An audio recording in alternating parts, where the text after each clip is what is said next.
للمتقين والصلاة والسلام على سيد الأنبياء والمرسلين وعلى آله وأصحابه أجمعين. أما بعد فأعوذ بالله من الشيطان الرجيم. بسم الله الرحمن الرحيم. قال الله تبارك وتعالى في القرآن العظيم: قل لن يصيبنا إلا ما كتب الله لنا هو مولانا وعلى الله فليتوكل المؤمنون. آمنت بالله صدق الله مولانا العظيم وبلغنا رسوله النبي الأمين المتين المبين الكريم ونحن على ذلك لمن الشاهدين والشاكرين والذاكرين والحمد لله رب العالمين. آئیے ہم اور آپ نہایت عقیدت اور محبت کے ساتھ اپنے اور ساری کائنات کے آقا اللہ کے محبوب دانائے غیوب بے کسوں کے کس بے بسوں کے بس بے سہاروں کے سہارا بے وسیلوں کا وسیلہ آمنہ کے لال جناب محمد الرسول اللہ صلی اللہ علیہ وسلم کی بارگاہ مقدسہ میں درود پاک کا نذرانہ بلند آواز سے پیش فرمائیں. اللہم صلی علی سیدنا و مولانا محمد وعلی آل سیدنا و مولانا محمد وبارک وسلم. صلاۃ و سلام علیک یا رسول اللہ، صلاۃ و سلام علیک یا حبیب اللہ صلی اللہ تعالی علیہ وسلم. اللہ کا لاکھ لاکھ شکر اور اس کا احسان ہے کہ اس نے اپنے محبوب صلی اللہ علیہ وسلم کے شہزادوں کی محفل میں ہمیں اور آپ سب کو حاضر ہونے کا موقع عطا فرمایا.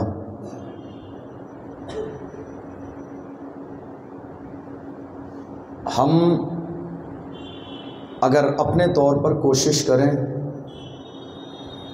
تو یقیناً یہ ہمارے اور آپ کے بس سے بالکل باہر ہے. جب تک کہ اللہ ہمیں توفیق نہ دے یا ہم جن کی محفل میں آئے ہیں وہ ہمیں اپنی محفل میں نہ بلائیں تو یہ ہمارے بس سے باہر ہے بالکل کہ ہم وہاں شرکت کر سکیں.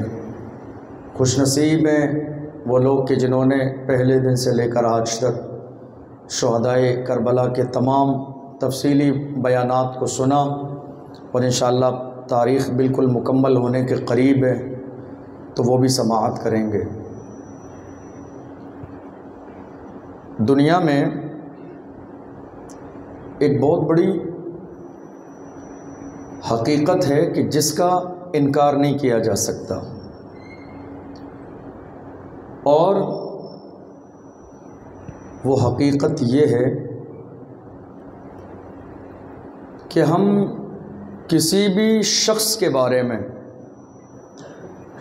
اس وقت تک صحیح فیصلہ نہیں کر سکتے جب تک کہ ہم اس کی شخصیت کو جانتے نہ ہوں. یعنی جب تک ہم اسے جانیں گے نہیں تب تک ہم اس کے معیار کے مطابق بات نہیں کر سکتے. یہ تو ہزاروں لوگ دنیا میں ہیں جو الگ الگ شخصیات کے حوالے سے بات کرتے رہتے ہیں، نارمل بات کرتے ہیں، لیکن ان شخصیات کی ذات کا جو اصل حق ہے وہ وہی لوگ ادا کر سکتے ہیں جنہوں نے ان شخصیات کو قریب سے دیکھا ہو. جو لوگ قریب سے نہیں دیکھتے ہیں وہ شخصیات کے مقام و مرتبے کو کبھی نہیں پہچان سکتے ہیں. اور کچھ شخصیات ایسی ہوتی ہیں کہ جن کے قریب جانے کے بعد بھی تمام لوگ ان کے مقام کو نہیں پہچانتے ہیں. آنکھ والا تیرے جوبن کا تماشا دیکھے، دیدے کور کو کیا آئے نظر کیا دیکھے۔ سب لوگ شخصیت اور مقام کو نہیں پہچانتے۔ اب اگر آپ کسی شخصیت کے مقام کو پہچانے بنا،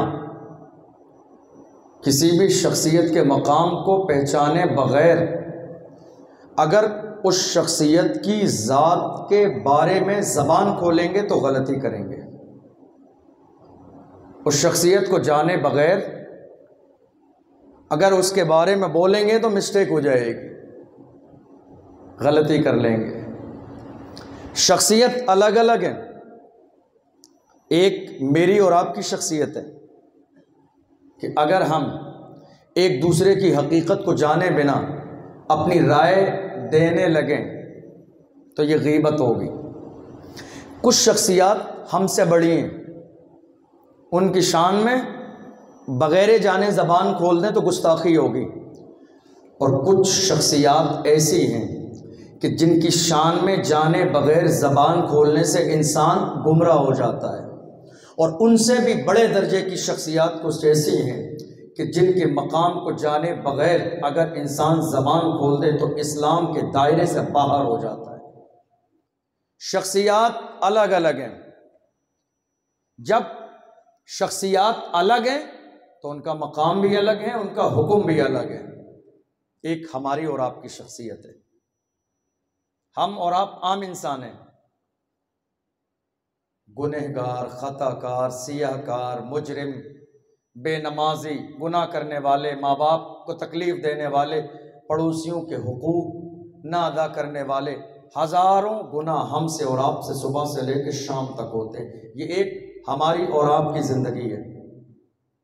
لیکن آپ اندازہ لگائیے کہ ہم گنہگار انسان ہیں، مگر ہمارے بارے میں میرے نبی نے فرمایا، اے لوگوں، آپس میں بھی کسی کے لیے ایک جملہ اس کی پیٹھ کے پیچھے بولو گے، وہ جملہ اس کے دل کو تکلیف دے تو یہ حرام ہے، یہ گناہ کبیرہ ہے، حرام ہے۔ میرے نبی نے فرمایا غیبت ہے، اور جو انسان غیبت کرنے کی عادت ڈال لیتا ہے اللہ اس کے چہرے سے نور ختم کر دیتا ہے۔ جو انسان غیبت کرنے کی عادت ڈال لیتا ہے اللہ اس کی دعاؤں کو قبول نہیں فرماتا ہے۔ جو انسان غیبت کرنے کی عادت ڈال لیتا ہے اس کے گھر سے خیر و برکت ختم ہو جاتی ہے۔ جو انسان غیبت کرنے کی عادت ڈال لیتا ہے وہ لوگوں کے نزدیک ذلیل اور رسوا کر دیا جاتا ہے۔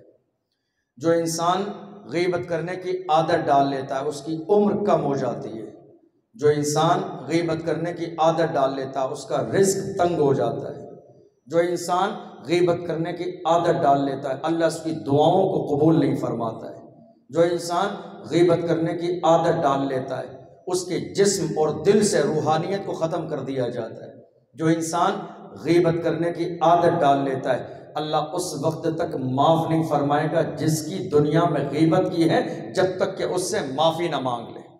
یہ عام لوگوں کی بات ہے، یعنی کسی عام انسان کے بارے میں بھی ہم کوئی ایک جملہ، ایک سینٹنس ایسا نہیں بول سکتے جو اس کی شان کے خلاف ہو۔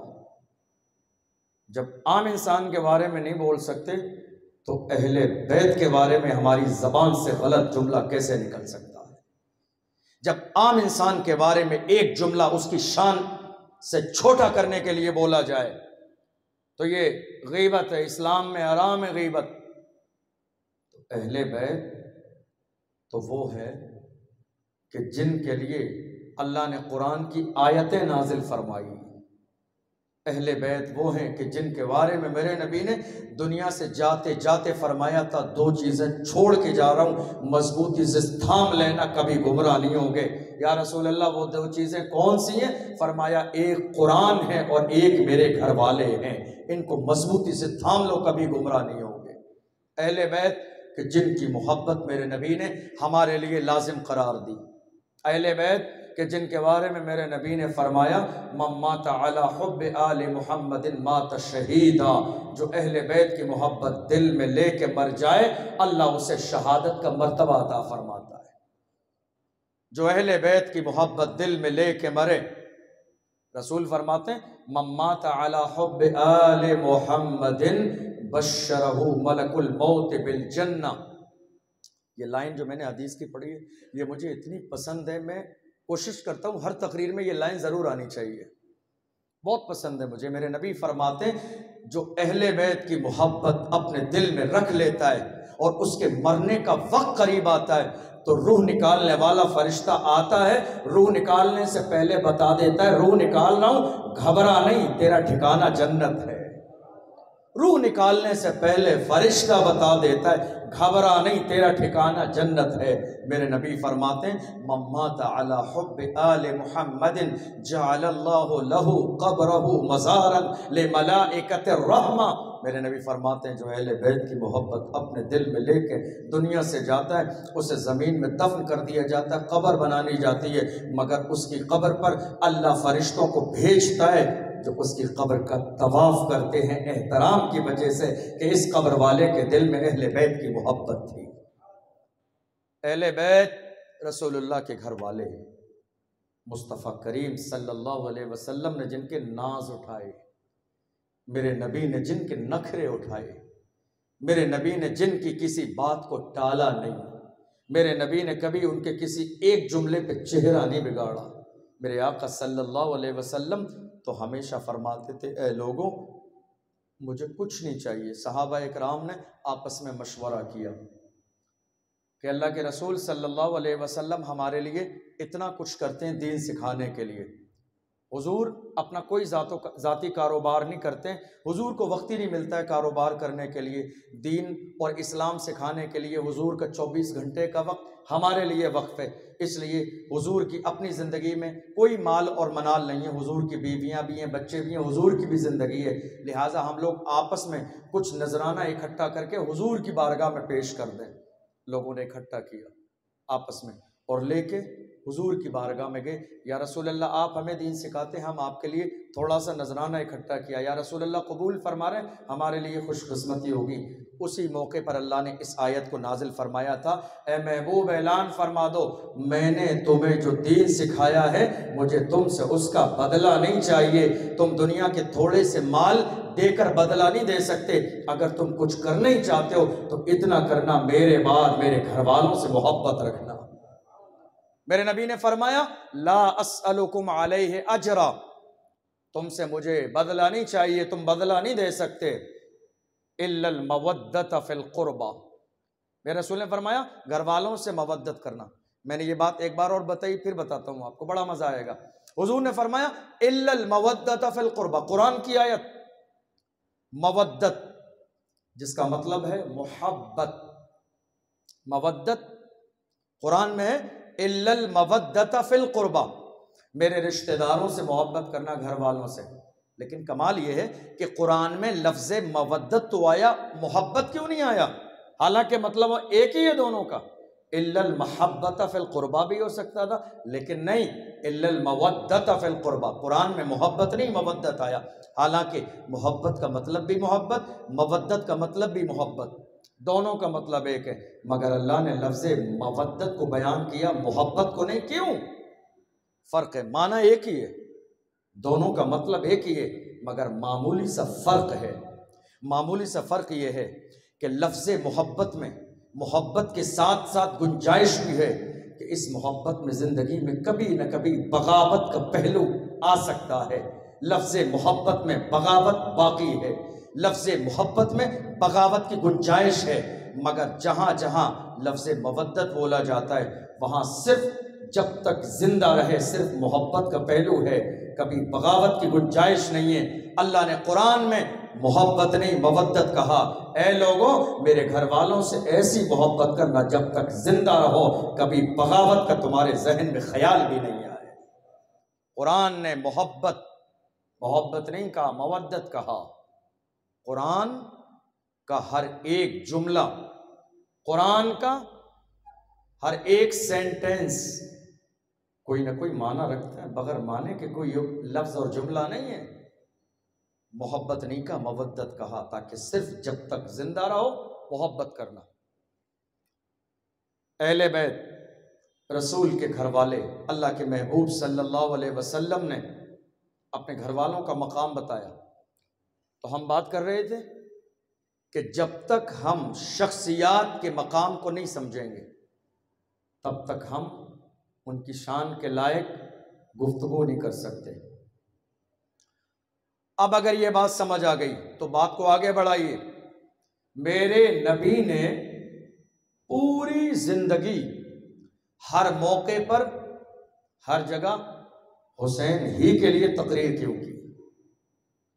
کبھی دیکھو حسین جنتی جوانوں کے سردار ہیں، کبھی دیکھو حسین میرے شہزادے ہیں، کبھی دیکھو حسین لخت جگر ہیں، کبھی دیکھو حسین نور نظر ہیں، کبھی دیکھو حسین میرے دل بند ہیں، کبھی دیکھو حسین جنتی جوانوں کے سردار ہیں، کبھی دیکھو حسین کی بارگاہ میں جبریل امین آتے ہیں۔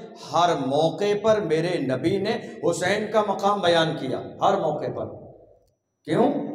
کیونکہ میرے نبی جانتے تھے اپنی امت کو حسین کا مقام بتا کے جا رہا ہوں، تاکہ امت جب تک حسین کا مقام نہیں سمجھ پائے گی حسین کی ذات کو نہیں سمجھے گی۔ حسین کی ذات کو سمجھنے کے لیے ضروری ہے، حسین کی شان کو بیان کرنے کے لیے ضروری ہے کہ پہلے لوگوں کو حسین کا مقام معلوم ہو، تب تو جا کے لوگ حسین کی شخصیت کے بارے میں۔ آج بہت سارے لوگ ایسے ہیں، اس وقت دنیا میں ایسے لوگ ہیں جو کہہ دیتے ہیں امام حسین لڑائی کی تیاری سے گئے تھے، امام حسین اس لیے گئے تھے کہ یزید کے ہاتھ پہ ہاتھ نہیں دیں گے، یزید سے ہم خلافت کو چھین کر خود بادشاہ بنیں گے۔ آج بھی دنیا میں ایسے لوگ ہیں، آج بھی ایسے لوگ دنیا میں موجود ہیں جو امام علی مقام کی شان میں گستاخی کرتے ہیں۔ لیکن ہمیں افسوس نہیں ہے، کیوں؟ ہمیں افسوس اس لیے نہیں ہے چونکہ یہ ان کی کمی نہیں ہے کہ یہ حسین کی شان کے بارے میں ایسا بول رہے ہیں، افسوس اس بات کا ہے کہ کاش یہ حسین کی پہلے ذات کو سمجھ لیتے، ذات کو سمجھ لیتے تو حسین کے بارے میں ایسا جملہ نہیں بولتے۔ اسی لیے کہا گیا کسی کی ذات کے بارے میں فیصلہ کرنے سے پہلے اس کی ذات کو سمجھنے کی کوشش کرو۔ ہم سے اور آپ سے ایک بہت بڑا گناہ ہوتا ہے اس وقت دنیا میں، کیا ہوتا ہے؟ کسی شخص نے آ کر ہمیں کسی کے بارے میں خبر دی، چاہے برائی کی خبر دی یا غیبت کی، ہم نے ایک شخص کی بات کو سنا، یقین کر لیا، ہاں میں ہاں ملا دی۔ کوئی بھی آ کے ہمیں کسی کے بارے میں کہتا ہے نہیں یار غلط ہے، ایسا نہیں ہونا چاہیے، غلط ہے یہ، آپ نے ایک کی بات سن کے یہ فیصلہ کیسے کر دیا کہ یہ غلط ہے؟ اگر اس جملے کا جواب اللہ نے قیامت کے دن مانگ لیا تو جواب کیا دیں گے؟ آپ نے دونوں کی بات نہیں سنی، آپ نے دونوں کے میٹر کو نہیں سنا، آپ دونوں کے قریب نہیں گئے، آپ نے دونوں کی پرسنالٹی کو جانچنے کی کوشش نہیں کی، ایک کی بات کو سن کے فیصلہ کر دیا کہ یہ صحیح ہے یہ غلط ہے۔ آپ ہوتے کون ہیں فیصلہ دینے والے؟ آپ ہوتے کون ہیں صحیح اور غلط کہنے والے؟ آپ ہوتے کون ہیں حق اور غلط کی بات کرنے والے؟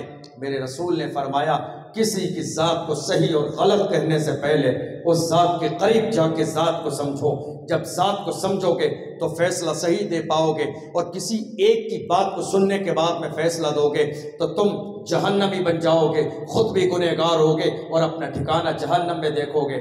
آج معاملات یہی تو ہیں، کوئی بھی ہمارے قریب آ کے بیٹھ جاتا ہے، کسی دوسرے کی بات بتاتا ہے، ہم سنتے جاتے ہیں، ہاں میں ہاں ملاتے جاتے ہیں، لاسٹ میں کہہ دیتے ہیں نہیں یار وہ بہت غلط انسان ہے، اور اس کے بعد پھر ہم جہاں جہاں بیٹھتے جاتے ہیں اس کے بارے میں بتاتے جاتے ہیں، ارے یار فلاں کے بارے میں نے ایسے سنا بڑا برا انسان ہے، فلاں کے بارے میں ایسے سنا بڑا برا انسان ہے۔ یہ برائی آگے بڑھتی جا رہی ہے، برائی آگے بڑھتی جاتی ہے، غیبت آگے بڑھتی جا رہی ہے۔ آپ نے جس کے بارے میں زبان کھولی ہے، آپ غیبت کرتے جائیں گے، اس کا مرتبہ اللہ کے یہاں بلند ہوتا جائے گا، آپ کی نیکیاں اس کے نامہ اعمال میں ہوتی چلی جائیں گی۔ مگر میرے نبی نے فرمایا جو آدمی کسی سے حسد کی بنیاد پر اس کی غیبت کرتا ہے تو حسد اس کی نیکیوں کو ایسے کھا جاتا ہے جیسے آگ سوکھی لکڑی کو کھا جاتی ہے تیزی کے ساتھ میں۔ حسین کی ذات کے بارے میں لوگوں نے کہا حسین جنگ کرنے کے لیے گئے تھے، بہت اچھی بات ہے، اگر حسین جنگ کرنے کے لیے گئے، حسین خلیفہ بننے کے لیے گئے، تو میرا ایک سوال ہے، بتائیے حسین جانے سے پہلے تقریباً 12 سال، کتنے؟ 12 سال عثمان غنی نے حکومت کی، کون ہے؟ حسین کے چچا لگتے ہیں۔ اور اس کے بعد مولا علی نے حکومت کی، دریا کے ادھر سے لے کے اس پار کے کنارے تک مولا علی کی حکومت ہے۔ مدینے سے لے کے کوفہ کے سارے علاقے علی کے قبضے قدرت میں ہیں، علی کا پاور ہے۔ اس پورے زمانے میں مجھے بتائیے، جس کا باپ بادشاہ اسلام ہو، جس کا باپ امیر المومنین ہو، جس کے باپ کے اجازت سے جمعے کی نماز ہوتی ہو، جس کے باپ کی اجازت سے عیدگاہ میں عید کی نماز پڑھی جائے، جس کا باپ اجازت نہ دے تو جمعے کی نماز قائم نہ ہو، جس کا باپ اجازت نہ دے تو عید کی نماز قائم نہ ہو، جس کا باپ مصلی پہ نہ آئے تو کسی کی مجال نہیں ہے مصلی پہ آ کے نماز پڑھا دے، جس کو اللہ نے یہ مقام دیا ہو، مجھے بتاؤ، بیت المال جس کے قبضے میں ہو، سارا خزانہ اس کے پاس ہو، خزانے کی چابیاں اس کے پاس ہوں، ساری زمین ملکیت اس کے قبضے میں ہو، مجھے بتاؤ اس کے شہزادوں کا عالم کیا ہوگا، اس کے بیٹوں کی زندگی عیش و عشرت کی گزارنے کا عالم کیا ہوگا۔ مگر یہ علی کے شہزادے ہیں، جسم پر پیود لگا لگا کے پہنتے ہیں اور قیامت تک کے آنے والے لوگوں کو بتاتے ہیں، اے لوگوں، ہم فاطمہ کے لال ہیں، جس فاطمہ نے 72 پیود لگا کے دوپٹہ تو اوڑھا ہے، کبھی کسی کے سامنے ہاتھ نہیں پھیلایا ہے۔ علی لڑنے کے لیے گئے تھے، علی کو خلافت کی ضرورت تھی، خلافت لینے کے لیے گئے تھے، تو ذرا بتاؤ کسی کتاب کسی تاریخ میں تو دکھاؤ کہ علی کے شہزادوں نے اپنے باپ کی خلافت کے زمانے میں کبھی تھوڑا سا مکان بنایا ہو، کبھی کوئی دکان بنائی ہو، کبھی کوئی مارکیٹ خریدی ہو، کبھی انہوں نے کوئی کمپنی کھول لی ہو، کبھی انہوں نے کوئی انتظام کر لیا ہو؟ نہیں، کوئی چیز نہیں تیار تھا۔ لوگ آ گئے، علی آپ بادشاہ اسلام ہیں، آپ ہمارے امیر ہیں، ہمیں اسلام سکھاتے ہیں، ہمیں دین سکھاتے ہیں، ہمیں قرآن سکھاتے ہیں، اور ان سارے کاموں میں آپ اتنا مصروف رہتے ہیں کہ آپ اپنا پرسنل کوئی کاروبار نہیں کر پاتے ہیں، لہٰذا بیت المال یہ مسلمانوں کا خزانہ موجود ہے، جب مسلمانوں کے لیے کام کر رہے ہیں تو اس خزانے پر آپ کا بھی حق ہے، آپ اپنی ضرورت کے گھر کے چلانے کے لیے نکال لیجئے۔ مولا علی فرماتے ہیں یہ میرا نہیں ہے، قوم کا سرمایہ ہے۔ اللہ اکبر! جو بادشاہ وقت ہوتے ہوئے اس کے ایک درہم اور دینار کو ہاتھ نہ لگائے، اس کی اولاد بتائیں کہاں گھر اور فیملی بنائے گی، کہاں محل تیار کرے گی، کہاں جائیداد بنائے گی؟ اور انہوں نے بنایا کیوں نہیں؟ وہ جانتے تھے اللہ نے ہمیں وہ پاور دیا ہے، یہ دنیا کے درہم، یہ جائیداد، یہ پلاٹ، یہ گھر، یہ مکان، یہ محل، یہ چھتیں، یہ دیواریں ساری فنا ہونے والی ہیں۔ اللہ نے ہمیں وہ مقام عطا فرمایا ہے، اگر ہم ہاتھ اٹھا کے اللہ کی بارگاہ میں دعا کرتے ہیں تو اللہ ہمارے لیے جنت سے لباس بھی بھیجتا ہے، جنت سے کھانے بھی بھیج دیتا ہے۔ جانتے تھے وہ ہمیں دنیا کی کسی دولت کی ضرورت نہیں ہے۔ میرے آقا حسین کی شان میں گستاخی کی گئی، وجہ یہ ہے کہ انہوں نے حسین کے مقام کو پڑھا نہیں، سمجھا نہیں۔ کل رات کی بات بتاؤں آپ، ایک بہت فیمس پرسنالٹی ہے، میری کوشش ہے کہ میری ان سے ملاقات ہو اور میں ان سے یہ بات کروں۔ میں نے دیکھا کل ان کا ایک بیان، حضرت امیر معاویہ کے شان میں ایسے منہ بھر بھر کے گالی دے رہے تھے گویا کہ وہ کسی عام آدمی کو، اپنے دشمن کو گالی دے رہے ہو، اس انداز میں گالی دے رہے تھے۔ حضرت علامہ قاضی عیاض نے شفا شریف کے اندر فرمایا کہ جو امیر معاویہ کی شان میں گستاخی کرے وہ جہنم کے کتوں میں سے ایک کتا ہے۔ جو امیر معاویہ کی شان میں گستاخی کرے وہ جہنم کے کتوں میں سے ایک کتا ہے۔ اے لوگوں، امیر معاویہ کی شان میں گستاخی کرنے سے پہلے یہ بات میں دیکھنا کہ وہ یزید کے باپ ہیں، اس سے پہلے دیکھو کہ وہ صحابی رسول ہیں۔ یہ بعد میں دیکھنا کہ یزید کے باپ ہیں، اس سے پہلے دیکھو کہ میرے نبی کے سالے ہیں، ان کی سگی بہن میرے نبی کی بیوی حضرت ام حبیبہ ہیں، نبی کے سالے ہیں امیر معاویہ۔ یہ بعد میں دیکھنا کہ یزید کے والد ہیں، یہ پہلے دیکھو کہ جب قرآن نازل ہوتا ہے اللہ کی طرف سے تو میرے نبی کہتے ہیں معاویہ تو کاتب وحی ہے، قرآن لکھ لے۔ میرے نبی قرآن لکھوائے؟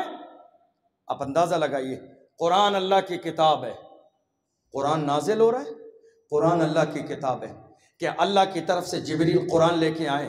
کیا قرآن جیسی عظیم کتاب کسی راہگیر سے لکھوائی جا سکتی ہے؟ کسی غیر آدمی سے لکھوائی جا سکتی ہے؟ کسی چلنے پھرنے والے کو قلم دوات لے کے کہا جا سکتا ہے قرآن نازل ہو رہا ہے لکھ لے؟ نہیں، کیا پتہ کہیں اپنی طرف سے کچھ نہ لکھ لے۔ میرے نبی اگر کسی کے ہاتھ میں قلم دوات دے کے اسے کاتب وحی بنا رہے ہیں تو سمجھ لو وہ اللہ کے رسول کی بارگاہ میں مقبول ہے۔ جسے میرے نبی نے پسند کیا ہے اسی کا نام امیر معاویہ ہے۔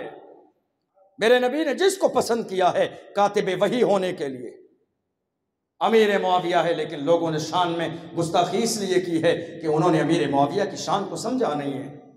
حضرت امیر معاویہ رضی اللہ عنہ کے لیے میرے نبی نے دعائیں فرمائیں، پیغمبر نے دعائیں فرمائیں، لیکن ہم جب تک کسی کی ذات کو سمجھیں گے نہیں تو نقصان یہی ہوگا کہ ہم ان کی شان میں گستاخی کریں گے۔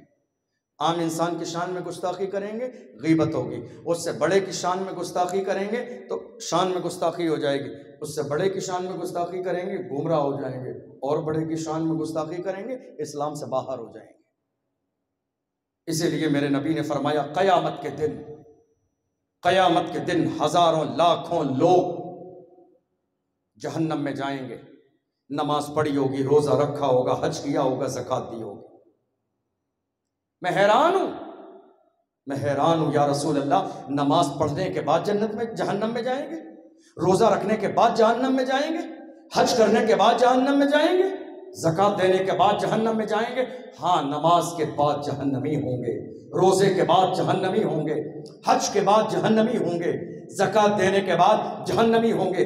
یا رسول اللہ، نماز روزہ حج و زکوٰۃ کے بعد جہنمی کیسے ہوں گے؟ میرے نبی ارشاد فرماتے ہیں انہیں ان کی زبان پر احتیاط نہیں ہوگا۔ جہنم میں اس لیے جائیں گے چونکہ انہیں اپنی زبان پر احتیاط نہیں ہوگا۔ نماز تو پڑھی ہوگی لیکن چلتے پھرتے کسی کے بارے میں بھی زبان ایسے کھول دی ہوگی گویا کہ اسے پتہ نہیں چل رہا ہے، مگر اے لوگوں، اس کو پتہ چلے نہ چلے، جس پروردگار نے آپ کو پیدا کیا ہے وہ علام الغیوب ہے، وہ سب جانتا ہے۔ رات کے اندھیرے میں بول لو وہ بھی جانتا ہے، دن کے اجالے میں بولو وہ بھی جانتا ہے، تنہائی میں بولو وہ بھی جانتا ہے، مجمع میں بولو وہ بھی جانتا ہے۔ زبان کھولنے سے پہلے، جملہ بولنے سے پہلے، کسی کی غیبت کرنے سے پہلے ہمیں یہ خیال کیوں نہیں آتا ہے کہ اللہ نے تو فرشتے ہمارے ساتھ مقرر فرما دیے ہیں جو ہر وقت کی خبر ہمارے لیے لکھ لیتے ہیں۔ قیامت کے میدان میں یہ سارے معاملات کھلنے والے ہیں۔ یزید کون ہے؟ یزید اسلام کے خوبصورت چہرے پر ایک بدنما داغ کا نام ہے یزید۔ اسلام کی خوبصورت چہرے پر یزید کا مشن پڑھ لیجئے، یزید کے رولز پڑھ لیجئے، یزید کا طریقہ پڑھ لیجئے۔ یزید کی پوری زندگی کے سارے رولز قرآن کے خلاف ملیں گے، حدیث کے خلاف ملیں گے۔ یزید کی کوشش تھی کہ میرے دور حکومت میں اسلامی نظام کو ختم کر دیا جائے، سارا قانون وہ چلے جو اسلام کے خلاف ہو۔ یزید کی کوشش تھی کہ لوگوں کے لیے ماں، بہن، بیٹیوں سے عزت اور ان کے ساتھ نکاح کرنے کو جائز قرار دیا جائے۔ اسلام نے کہا شراب حرام ہے، مگر یزید کی کوشش تھی شراب کو جائز قرار دے دیا جائے۔ کیوں؟ اس لیے کہ کیونکہ شراب خود یزید کو پینا تھی۔ فرمایا گیا حدیث میں لوگ اپنے بادشاہ کے دین پر ہوتے ہیں، لوگ اپنے بادشاہ کے دین پر ہوتے ہیں۔ یا رسول اللہ، اس کا کیا مطلب ہے؟ لوگ بادشاہ کے دین پر ہوتے ہیں؟ ہاں، لوگ بادشاہ کے دین پر ہوتے ہیں۔ ملک کا بادشاہ جس طریقے پہ عمل کرتا ہے اس کے ماننے والے اسی کے مطابق اس کے پیچھے عمل کرتے نظر آتے ہیں۔ قوم کا لیڈر جس طریقے پہ عمل کرتا ہے اس کے ماننے والے اسی طریقے پر عمل کرتے نظر آتے ہیں۔ آپ دیکھ لیجئے میرے نبی نے جس مشن کو قائم کیا، یزید نے پوری زندگی ان ساری چیزوں کی مخالفت کی۔ آقا حسین نے ہاتھ کیوں نہیں دیا؟ میرے نبی نے جب حسین کے بچپن کے زمانے میں شہادت کی خبر دی تھی، حضرت فاطمہ آئی تھی حسن اور حسین کو لے کے، رسول اللہ کا وصال ہونے والا ہے۔ کہا یا رسول اللہ، اے میرے بابا، یہ آپ کے نواسے ہیں، آپ دنیا سے تشریف لے جانے والے ہیں، ان کو کچھ وراثت میں حصہ تو دے کے جائیے، کچھ وراثت میں حصہ تو دے کے جائیے، یہ آپ کے شہزادے ہیں۔ لیکن میرے نبی نے فرمایا تھا لا نورثو، ہم دنیا میں کسی کو درہم اور دینار کا وارث نہیں بناتے ہیں۔ نبی دنیا میں زمین کا، جائیداد کا، گھر مکان کا وارث نہیں بناتے ہیں۔ میرے نبی نے فرمایا ہم جو کچھ چھوڑ کے جاتے ہیں وہ صدقہ ہوتا ہے۔ میرے رسول کو کسی نے لا کے کچھ دن پہلے، وصال سے پہلے، کچھ ہدیے میں درہم و دینار دیے تھے، لیکن جب حضور کا وصال ہونے والا تھا فرمایا عائشہ گھر میں کچھ ہے؟ میں نے کچھ درہم دیے تھے۔ ہاں یا رسول اللہ 7-8 درہم موجود ہیں۔ میرے نبی نے فرمایا جاؤ لے کے آؤ۔ گئیں، لے کے آئیں، میرے نبی نے ہاتھ میں دیا، لینے کے بعد بلال یا ابو ہریرہ کو دے دیا، کہا جاؤ گھر کے دروازے پہ غریبوں میں بانٹ دو، میں اللہ کے سامنے اس حالت میں نہیں جانا چاہتا ہوں کہ میرے گھر میں دنیا کا مال موجود ہو۔ میرے نبی فرماتے میری وراثت دنیا کا مال نہیں ہے۔ میرے رسول نے ارشاد فرمایا اگر تم حسن اور حسین کو لے کر آئی ہو وراثت کے لیے تو سنو، حسن کے لیے میری ہیبت ہے، میری سرداری ہے۔ 2 چیزیں میرے نبی نے عطا فرمائی حسن کے لیے، اما الحسن فلہ ہیبتی وسودی، حسن کے لیے میری ہیبت ہے اور میری سرداری ہے۔ دنیا نے دیکھا کہ 6 مہینے کے لیے حسن سردار بھی تھے۔ میرے نبی نے فرمایا وَأَمَّا الْحُسَيْنِ، اور رہا حسین کے وراثت کا معاملہ، فَلَهُ جُرْأَتِي وَجُودِي، فرمایا تو حسین کے لیے میری ہمت ہے اور میری سخاوت ہے۔ حسین کو میرے نبی نے 2 چیزیں دی۔ میرے نبی نے الٹا کیوں نہیں کیا؟ میرے نبی نے حسن کو ہیبت اور سرداری دی، حسین کو ہمت اور سخاوت دی۔ میرے نبی نے ایسا کیوں نہیں کیا جو حسین کو دیا وہ حسن کو دیتے، جو حسن کو دیا وہ حسین کو دیتے؟ مگر میرے نبی نے ایسا نہیں کیا، حسن کو ہیبت اور سرداری دی، حسین کو ہمت اور سخاوت دی۔ کیوں؟ میرے نبی جانتے تھے میرے حسین کو ہمت کی ضرورت ہے اور حسین کو سخاوت کی ضرورت ہے۔ میرے نبی جانتے تھے حسین کو ہمت کی ضرورت اس لیے ہے کہ کل 22,000 کا لشکر حسین کی نگاہوں کے سامنے ہوگا، کہیں ایسا نہ ہو 22,000 کے لشکر کو دیکھ کے حسین کے قدم ڈگمگا جائیں۔ اس لیے میرے نبی نے کہا تھا حسین تجھے ہمت دے کے جا رہا ہوں تاکہ 22,000 کے لشکر کے سامنے تیرے قدم نہ ڈگمگائیں، اور حسین تجھے سخاوت دے کے جا رہا ہوں تاکہ اسلام کو صرف دنیا کے مال کی نہیں، اگر تیرے لال کی بھی ضرورت پڑے تو قربان کر دے۔ اسی لیے تجھے ہمت بھی دے کے جا رہا ہوں، تجھے سخاوت کا مزاج بھی دے کے جا رہا ہوں۔ میرے نبی کے ہر جملے کے اندر ہزاروں راز پوشیدہ ہیں۔ حسن کو کچھ اور دیا، حسین کو کچھ اور دیا، جس کے لیے جہاں جو مناسب تھا میرے نبی دے کے جا رہے ہیں۔ حدیث میں ہے کہ جنہوں نے حضور کو ماتھے کی آنکھوں سے نہیں دیکھا، گاؤں دیہات کے لوگ جب مدینے میں آتے رسول اللہ کا وصال ہو گیا تو کہتے ہم نے رسول کو نہیں دیکھا، کاش کہ ہماری تقدیر پہلے سے یہاں لے آتی، اپنے ماتھے کی آنکھوں سے حضور کا دیدار کر لیتے۔ کیا کریں، اب ہماری بدقسمتی ہے کہ ہم نے حضور کو ماتھے کی آنکھوں سے نہیں دیکھا۔ تو جانتے ہو رسول اللہ کے صحابہ کیا کرتے؟ جاتے خاتون جنت کے دروازے پہ، ایک طرف حسن کو لے کے آتے، حسین کو لے کے آتے، دونوں کو ملا کے کھڑا کر دیتے، اے لوگو تم نے رسول اللہ کو نہیں دیکھا، رسول کے نواسے حسن حسین کو دیکھ لو۔ کیوں حسین کو کیوں دکھایا؟ رسول کی جگہ پر حسین کو کیوں دکھایا؟ میرے رسول نے فرمایا حسن سر سے لے کے سینے تک رسول کے مشابہ تھے، اور حسین سینے سے لے کے پیروں تک رسول کے مشابہ تھے۔ یعنی اللہ نے حضور کی ذات کی ایک تصویر کو حسن حسین دونوں میں پیوست کر دیا ہے۔ ان دونوں کو ایک جگہ جمع کر لو، جس نے نہ دیکھا ہو مصطفیٰ کو وہ ایک نظر حسن کو دیکھ لے، ایک نظر حسین کو دیکھ لے۔ دونوں کی ذات میں میرے نبی کی تصویر کو موجود کر دیا ہے۔ لوگ آتے تھے جنہوں نے رسول کو نہیں دیکھا، وہ حسن اور حسین کو دیکھ لیتے تھے۔ جب تک ذات سمجھ میں نہیں آئے گی، پیغمبر کی شان میں لوگ گستاخی کرتے رہیں گے۔ میرے آقا صلی اللہ علیہ وسلم کے ان جانثاروں کے مقام کو ہم مہینوں اور سالوں میں بیان کریں۔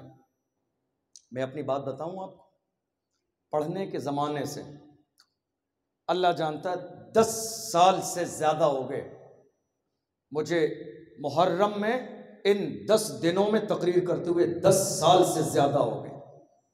پڑھنے کے زمانے سے میں 10 محرم کے بیان کرتا آ رہا ہوں۔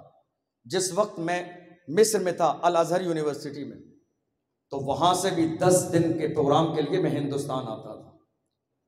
اور آپ دیکھیے حقیقت یہ ہے، میں آج یہ بات بڑی ذمہ داری کے ساتھ کہہ سکتا ہوں کہ آج تک میں نے دل بھر کے حسین کی شان کو کبھی بیان نہیں کر پایا۔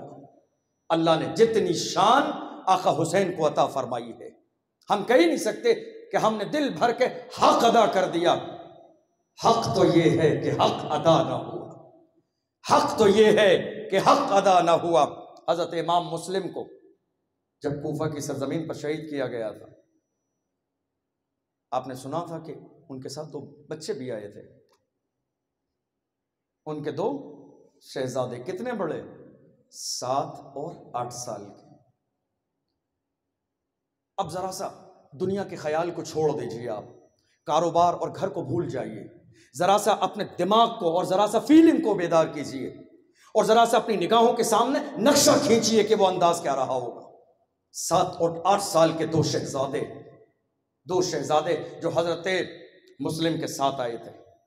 ساتھ کیوں آئے تھے؟ کہ ہم آپ کی دوری کو برداشت نہیں کر سکتے۔ آپ نے بہت سمجھایا تھا، میں جہاں جا رہا ہوں وہ سکون کا ماحول نہیں ہے، پریشانیوں کی جگہ کا نہیں۔ جو بھی پریشانیاں ہیں، باپ کا چہرہ نگاہوں کے سامنے رہے گا، ساری تکلیفیں دور ہو جائیں گی، سارا درد دور ہو جائے گا۔ میرے نبی نے ایسے ہی نہیں کہا ماں کے قدموں کے نیچے جنت ہے، باپ دروازہ ہے۔ میرے نبی چاہتے تو کہہ دیتے ساری جنت اور دروازہ ماں کے قدموں کے نیچے، بندے کے لیے معاملہ بن جاتا۔ لیکن میرے نبی جانتے تھے اگر باپ کو چھوڑ دیا تو دنیا والے احترام میں کمی کر دیں گے، اسی لیے میرے نبی نے کہا ماں کے قدموں کے نیچے جنت ہے، باپ کے قدموں کے نیچے دروازہ ہے۔ بغیر دروازے کے جنت میں انٹری نہیں ہوگی۔ جنت کا محل بھی ضروری ہے، دروازہ بھی ضروری ہے۔ باپ ہماری زندگی میں بہت اہمیت کا عامل ہوتا ہے۔ حضرت امام مسلم کے دونوں شہزادے پیچھے پڑ گئے، نہیں چل رہی ہیں۔ آپ نے بہت سمجھایا، بچے آ گئے، لیکن انہیں کیا معلوم تھا کہ یہ کوفہ والے جنہوں نے 53 سے زیادہ خط بھیجے حسین کو بلانے کے لیے، مگر جب آقا حسین تشریف لے آئیں گے تو یہ غدار بن جائیں گے۔ انہیں کیا معلوم تھا کہ ہم بے یار و مددگار چھوڑ دیے جائیں گے۔ ان شہزادوں کو کیا معلوم تھا، انہیں کیا معلوم تھا کہ وہاں ہمیں پینے کے لیے پانی تک میسر نہیں ہوگا۔ ان شہزادوں کو کیا معلوم تھا کہ ہمارے بالوں کو پکڑ کے زمین میں گھسیٹا جائے گا۔ ان شہزادوں کو کیا معلوم تھا کہ ہمارے بالوں کو پکڑ کے خاک ہمارے سر میں ڈالی جائے گی۔ ان شہزادوں کو کیا معلوم تھا کہ ظالم ابن زیاد کے خریدے ہوئے ضمیر فروش انسان ہمارے ان جنتی رخساروں پر تماچے ماریں گے۔ ان شہزادوں کو معلوم نہیں تھا، ان شہزادوں کو کوفہ کی سرزمین پہ لوگ دیکھ کر کسی کا کلیجہ دہلتا نہیں ہے، چونکہ ان کے مقام سے واقف نہیں ہے۔ ان کا مقام دیکھنا ہے تو رسول کی بارگاہ میں دیکھو، جن کے لیے رسول سجدے کو لمبا کر رہے ہیں، جن کے لیے میرے نبی اپنے خطبے کو چھوڑ دیتے ہیں۔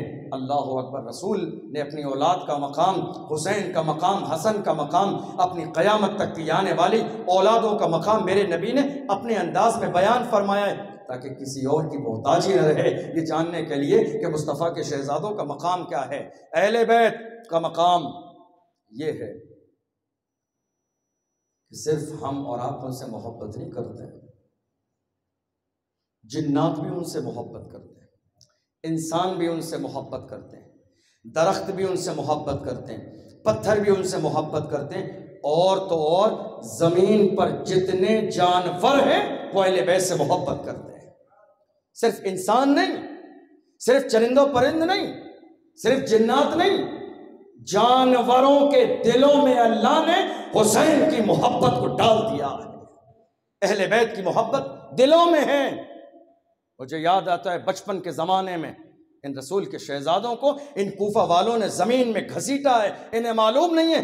کاش کہ انہوں نے رسول کی بارگاہ میں مسجد نبوی میں دیکھا ہوتا حسین کو بیٹھے ہوئے۔ میرے آقا صلی اللہ علیہ وسلم بیٹھے ہیں، صحابہ کی انجمن لگی ہوئی ہے۔ اسی اثنا میں دیہات کے رہنے والے ایک جانثار میرے رسول کی بارگاہ میں آ گئے، پیغمبر کی بارگاہ میں آئے، ملاقات کے لیے سلام کلام کیا، مصطفیٰ کے قدموں کو چوما، بیٹھ گئے، اور ایک چھوٹا سا ہرنی کا بچہ مصطفیٰ کی بارگاہ میں پیش کیا۔ یا رسول اللہ، میں غریب ہوں، میرے پاس آپ کی بارگاہ میں لانے کے لیے کوئی ہدیہ نہیں ہے، کوئی گفٹ نہیں ہے، میری حیثیت ہی نہیں ہے، آپ سے ملاقات کے لیے آ رہا تھا، جنگل کے راستے پہ یہ پڑا تھا، اکیلا تھا، اس کے ارد گرد کوئی نہیں تھا، میں محبت سے اٹھا کے سینے سے لگا کے آپ کی بارگاہ میں اس کو لے آیا ہوں، یا رسول اللہ اسے قبول فرما لیجئے۔ میرے نبی نے ان کے چہرے کو دیکھا، ان کے دل کی کیفیت کو دیکھا کہ کتنی محبت سے لائے ہیں، رسول اللہ مسکرائے، اسے قبول فرما لیا، اور میرے رسول نے اپنے برابر اس ہرن کے بچے کو بٹھا لیا۔ تھوڑی دیر میں کیا دیکھتے ہیں، خاتون جنت کا دروازہ کھلا ہے، چھوٹا سا بچہ حضرت امام حسن دوڑتے ہوئے آئے، مسجد کے دروازے میں انٹری کی اور سیدھے آ کے مصطفیٰ کی گود میں بیٹھ گئے۔ ان بچوں کے بارے میں سنیے تو کہ جن بچوں کو ان یزیدیوں نے پیاسا زمین پہ گھسیٹا تھا، وہ کتنے نازوں میں پلے بچے تھے، وہ کتنے ناز والے بچے تھے، میرے رسول نے کیسے پالا تھا، کیسی محبت کی تھی میرے آقا نے، کتنی عزت دی تھی میرے نبی نے، کتنا مقام دیا تھا۔ امام حسن آئے، میرے رسول کی گودی میں بیٹھ گئے۔ دنیا کے خوبصورت سے خوبصورت نانے اور نواسے کو دیکھ لیجئے، ان سے زیادہ خوبصورت نہ کوئی نانا ہے نہ نواسا ہے۔ گود میں بیٹھ گئے، اور گود میں بیٹھنے کے بعد میں کبھی میرے نبی کے کاندھے کو پکڑتے ہیں، کبھی داڑھی کو ہاتھ لگاتے ہیں، کبھی چہرے کو ہاتھ لگاتے ہیں، کبھی رسول کے امامے کو ہاتھ لگاتے ہیں۔ آج تک، قیامت تک، آج تک، شروع سے لے کے آج تک کسی کو یہ موقع نہیں ملا ہے جو میرے رسول کی داڑھی کو، چہرے کو، امامے کو ہاتھ لگا دے۔ یہ موقع ملا حسن کو ہے، چونکہ نواسے ہیں۔ میرے نبی نے فرمایا حسن اور حسین میرے جگر کا ٹکڑا ہے، فاطمہ رلایا نہ کرو، یہ روتے ہیں، میرا دل ٹوٹ جاتا ہے۔ گودی میں بیٹھے میرے نبی، پیغمبر پیار فرما رہے ہیں، میرے نبی بیٹھے، سامنے چہرہ ہے، امام حسن آئے، بیٹھنے کا انداز کیا ہے؟ گودی میں بیٹھ گئے، پہلے آئے سیدھے گودی میں بیٹھ گئے، چہرہ یہاں کیا اور ہاتھوں سے رسول اللہ سے چمٹ گئے، اور اس کے بعد اندازہ یہ کہ منہ گھما کے سامنے کی طرف منہ کر کے بیٹھ گئے۔ اب رسول اللہ نے انہیں ایسے کر لیا، میرے نبی کی جہاں ٹھوڑی ہے وہاں امام حسین کا سر ہے۔ میرے نبی باتیں بھی کر رہے ہیں اور بار بار اپنے لبھائے مبارکہ سے حسن کے سر کو چومتے بھی جا رہے ہیں۔ اللہ اکبر، کیا انداز رہا ہوگا، کیا عالم رہا ہوگا۔ دیکھنے والے سب کے سب اس وقت میں حیرت کی نگاہ سے دیکھ رہے ہوں گے، دیکھنے والے سب کے سب رشک کی آنکھوں سے دیکھ رہے ہوں گے۔ کاش کہ زندگی میں ایک بار ہمیں یہ موقع مل جاتا کہ میرے نبی میری پیشانی کو چوم لیتے، میرے نبی میرے سر کو بوسہ دے دیتے۔ کاش کہ زندگی میں کسی اور کے شہزادے کو یہ موقع مل جاتا۔ جس زمانے میں میرے نبی یتیم بچوں کو جاتے جاتے راستے سے اٹھا کے گودی میں میرے نبی سینے سے لگا لیتے تھے، تو جتنے صحابہ اکرام میرے نبی کے سامنے ہوتے تھے وہ سب کے سب تمنائیں کرتے تھے، کاش کہ میں بھی یتیم ہوتا تو میرے نبی اٹھا کے مجھے اپنے گلے سے لگا لیتے۔ میرے رسول کی محبت دیکھو۔ حسین اپنے گھر پہ ہیں، حسن آئے میرے رسول کی گودی میں بیٹھ گئے، پیغمبر اعظم پیار فرما رہے ہیں۔ تھوڑی دیر کے بعد جب رسول اللہ سے پیار کر لیا، جب رسول اللہ کی پیشانی کو چوم لیا، رسول نے ان کی پیشانی کو چوم لیا، جب یہ نانا اور نواسے ایک دوسرے سے محبت کر کے فارغ ہو گئے، تو حسن کی نظر پڑی کہ حضور کے برابر ایک ہرنی کا بچہ موجود ہے۔ خوش ہو گئے دیکھ کے، نانا یہ کیا ہے؟ ہرنی کا بچہ کون لایا؟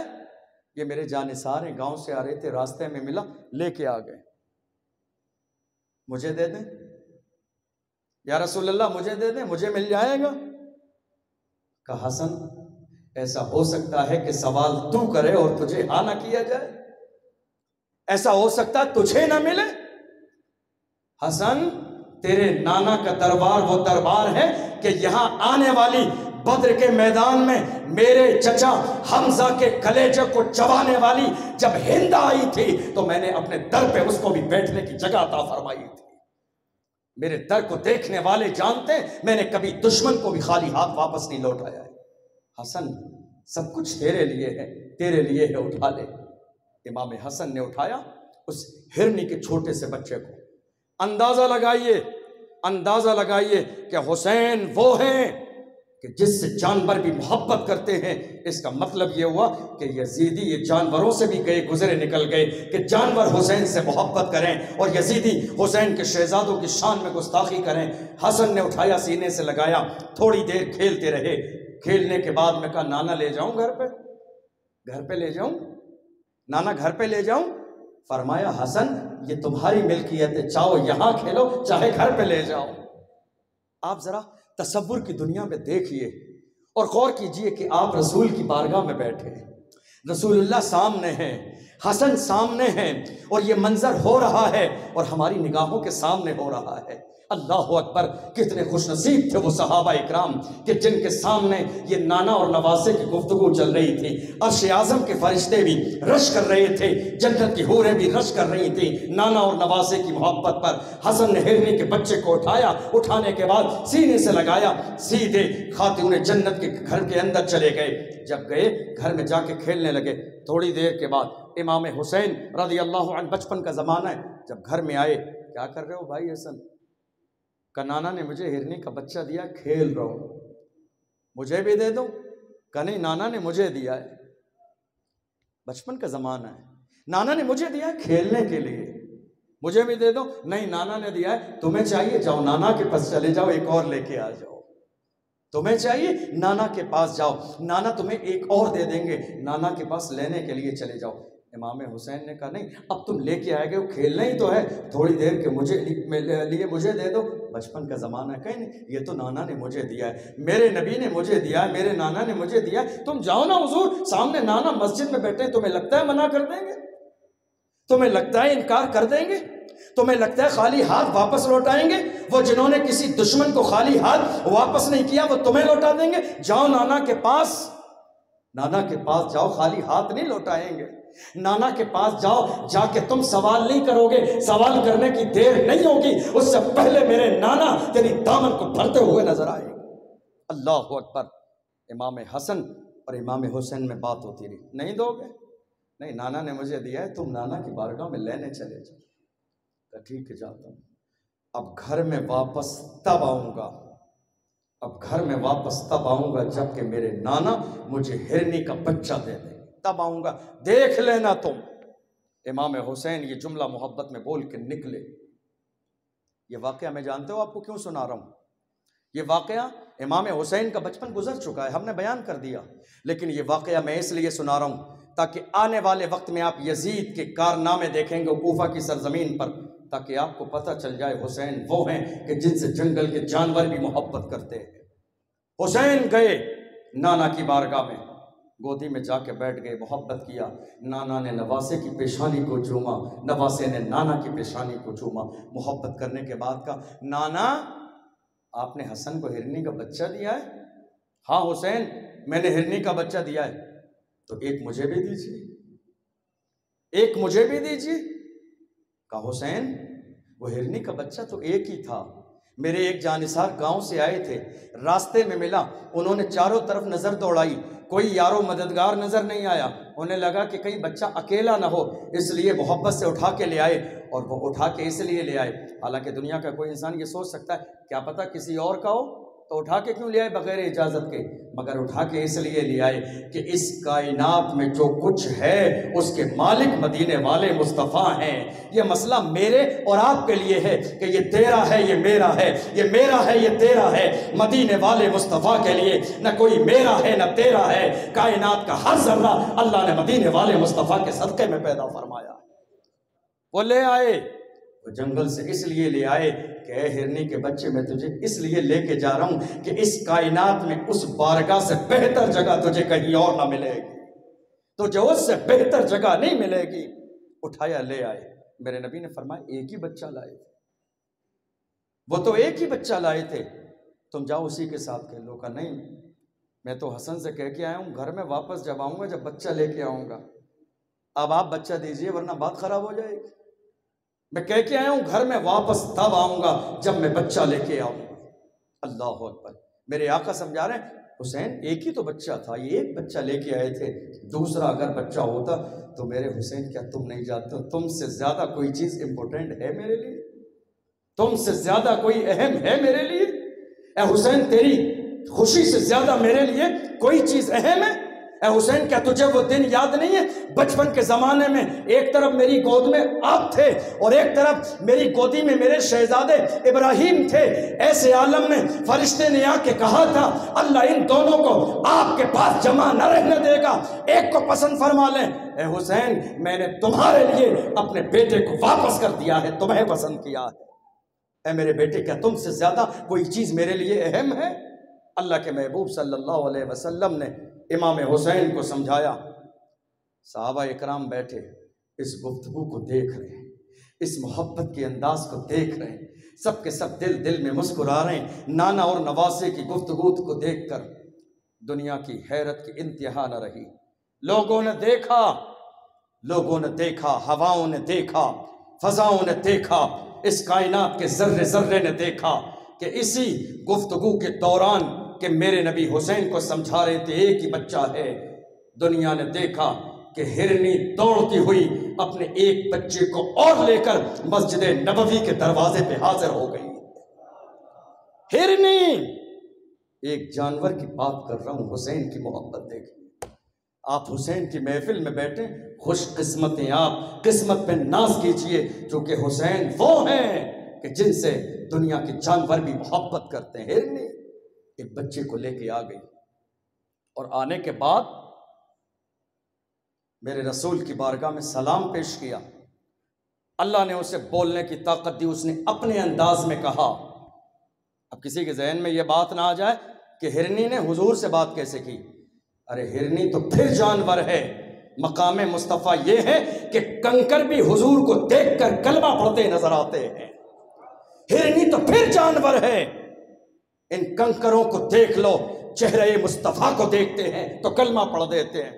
تمہیں یاد نہیں ہے ایک دیہات کے آنے والے نے کہا تھا یا رسول اللہ مسلمان ہونا چاہتا ہوں، مگر عالم یہ ہے کہ اگر مجھے کوئی معجزہ دیکھنے کو مل جائے تو میں کلمہ پڑھ کے مسلمان ہو جاؤں گا، میرا دل مطمئن ہو جائے گا۔ میرے نبی نے فرمایا کیا معجزہ دیکھنا چاہتا ہے؟ اس نے ادھر ادھر دیکھا، کوئی چیز نظر نہیں آئی، کیا کہوں سمجھ میں نہیں آ رہا تھا۔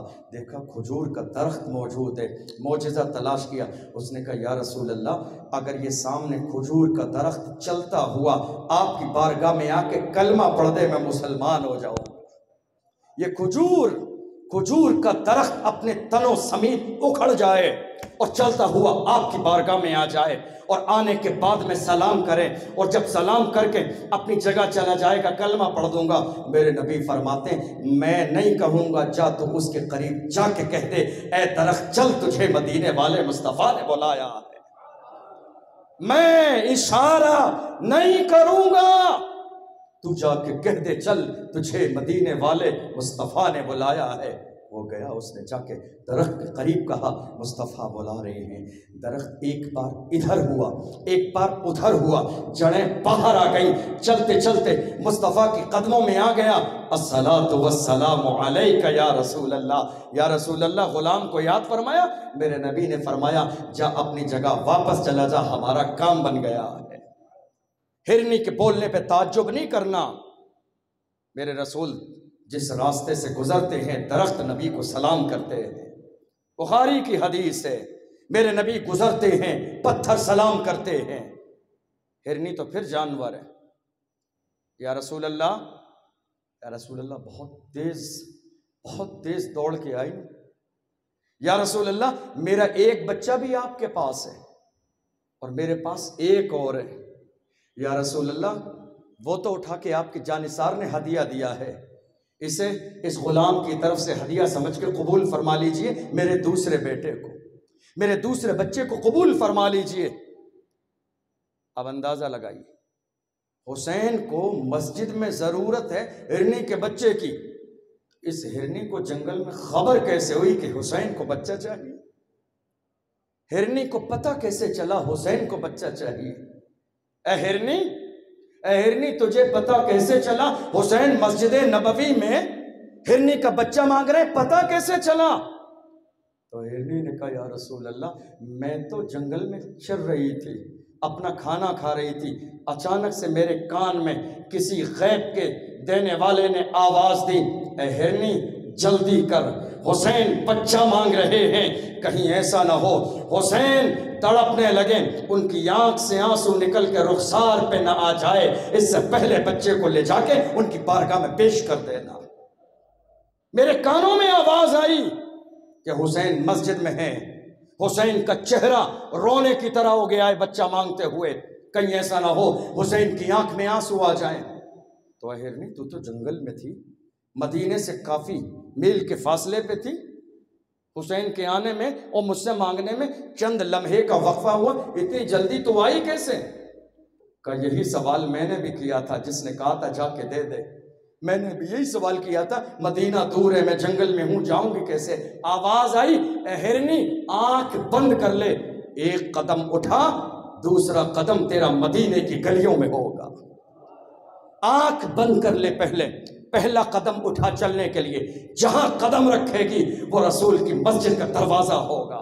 میں نے آنکھ کھولی ہے تو آپ کے دروازے پہ موجود۔ اللہ اکبر! اندازہ لگائیے میرے آقا صلی اللہ علیہ وسلم کے شہزادوں کا مقام دیکھیے۔ میرے نبی کے بارگاہ میں ایک صحابی آتے تھے، حضرت دحیہ کلبی، سردار تھے قبیلے کے، ایک قبیلہ تھا کلب، اس کے سردار تھے، اس لیے ان کو کلبی کہا جاتا ہے، حضرت دحیہ کلبی۔ 700 لوگ ان کے قبیلے میں ان کے ماتحت تھے۔ میرے نبی کی خواہش تھی کہ یہ کلمہ پڑھ کے مسلمان ہو جائیں، کلمہ پڑھ لیا مسلمان ہو گئے۔ میرے نبی کی خواہش اس لیے تھی کیونکہ فرمایا کہ قوم بادشاہ کے دین پر ہوتی ہے، اگر قبیلے کا سردار کلمہ پڑھے گا تو ساتھ میں 700 لوگ بھی مسلمان ہو جائیں گے۔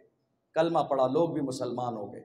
اس کے بعد حضور کی بارگاہ میں آتے تھے ملاقات کے لیے، لیکن کمال یہ تھا کہ ان کا چہرہ بڑا خوبصورت تھا، بہت حسین و جمیل تھے۔ میرے نبی ان کو دیکھتے تو میرے نبی خوشی سے مسکراتے تھے۔ میرے پروردگار نے محبوب کی اس ادا کو نوٹ کر لیا، اللہ نے محبوب کی اس ادا کو نوٹ کیا کہ دحیہ کلبی جب رسول کی بارگاہ میں آتے ہیں، خوبصورت چہرہ ہے، میرے نبی چہرے کو دیکھتے ہیں مسکرا جاتے ہیں۔ ان کا چہرہ میرے محبوب کی خوبصورت مسکرانے کی ایک وجہ ہے۔ میرے نبی نے فرمایا، اللہ نے فرمایا جبریل آج کے بعد تم جب بھی میرے محبوب کی بارگاہ میں انسان بن کے جاؤ تو دحیہ کلبی کی صورت میں جانا، چونکہ اس صورت کو دیکھ کے میرے محبوب مسکراتے ہیں۔ اللہ کو دیکھو، اللہ محبوب کی اداؤں کو، ایک ایک ادا اللہ کی بارگاہ میں نوٹ کی جا رہی ہے۔ دیکھو مقام حسین، فرمایا جبریل میرے محبوب کی بارگاہ میں آج کے بعد جاؤ تو دحیہ کلبی کی صورت میں جانا، چونکہ میرے محبوب دحیہ کلبی کی صورت کو دیکھ کے مسکراتے ہیں۔ اب یہ دحیہ کلبی تجارت کرتے تھے، کاروبار کرتے تھے۔ جب رسول اللہ سے ملاقات کے لیے، میرے نبی کی بارگاہ میں حاضر ہونے کے لیے جب آتے تھے، کاروبار کرنے والے تھے تو فروٹس لے کے آتے تھے، کھانے پینے کی چیزیں رسول کے شہزادے اور رسول کے گھر والوں کے لیے لے کے آتے، اور جب میرے نبی کی بارگاہ میں آ جاتے دیکھتے امام حسن موجود نہیں ہے، امام حسین موجود نہیں ہے، تو جب تک امام حسن و حسین خاتون جنت کے حجرے سے نکل کے نہ آتے اس وقت تک انتظار میں بیٹھے رہتے، بغیر ملاقات کے نہ جاتے۔ جو سامان لاتے وہ اپنے جبے کی جیبوں میں رکھے رہتے، جب امام حسن اور امام حسین آ جاتے تو اپنی جیبوں سے نکال کے سامان دیتے، بار بار نکال کے دیتے۔ ایک دن اچانک سے اللہ نے جبریل امین کو محبوب کی بارگاہ میں بھیجا، اور جبریل امین آئے انسانی صورت میں، تو وہ صورت حضرت دحیہ کلبی کی تھی۔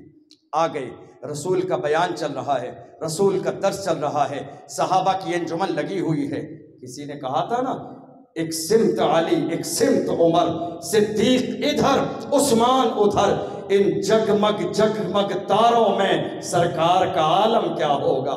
یہ تو بیٹھنے والے جانتے ہیں محبوب کی بارگاہ کا انداز کیا ہے، یہ تو بیٹھنے والے جانتے ہیں میرے محبوب کی بارگاہ کی یہ چلمن کا انداز کیا ہے۔ حضرت دحیہ کلبی آئے، صحابی رسول کے حضرت دحیہ کلبی کی شکل میں جبریل امین آئے، آ کے بیٹھ گئے۔ تھوڑی دیر کے بعد حجرے خاتون جنت سے امام حسن نکلے اور آنے کے بعد میں امام حسین نکلے، رسول اللہ کی گود میں آ کے بیٹھ گئے، باتیں کرنے لگے، پیار کرنے لگے۔ تھوڑی دیر کے بعد جب رسول اللہ سے پیار کر کے فارغ ہوئے تو نظر پڑی سامنے دحیہ کلبی بیٹھے، مسکرا گئے۔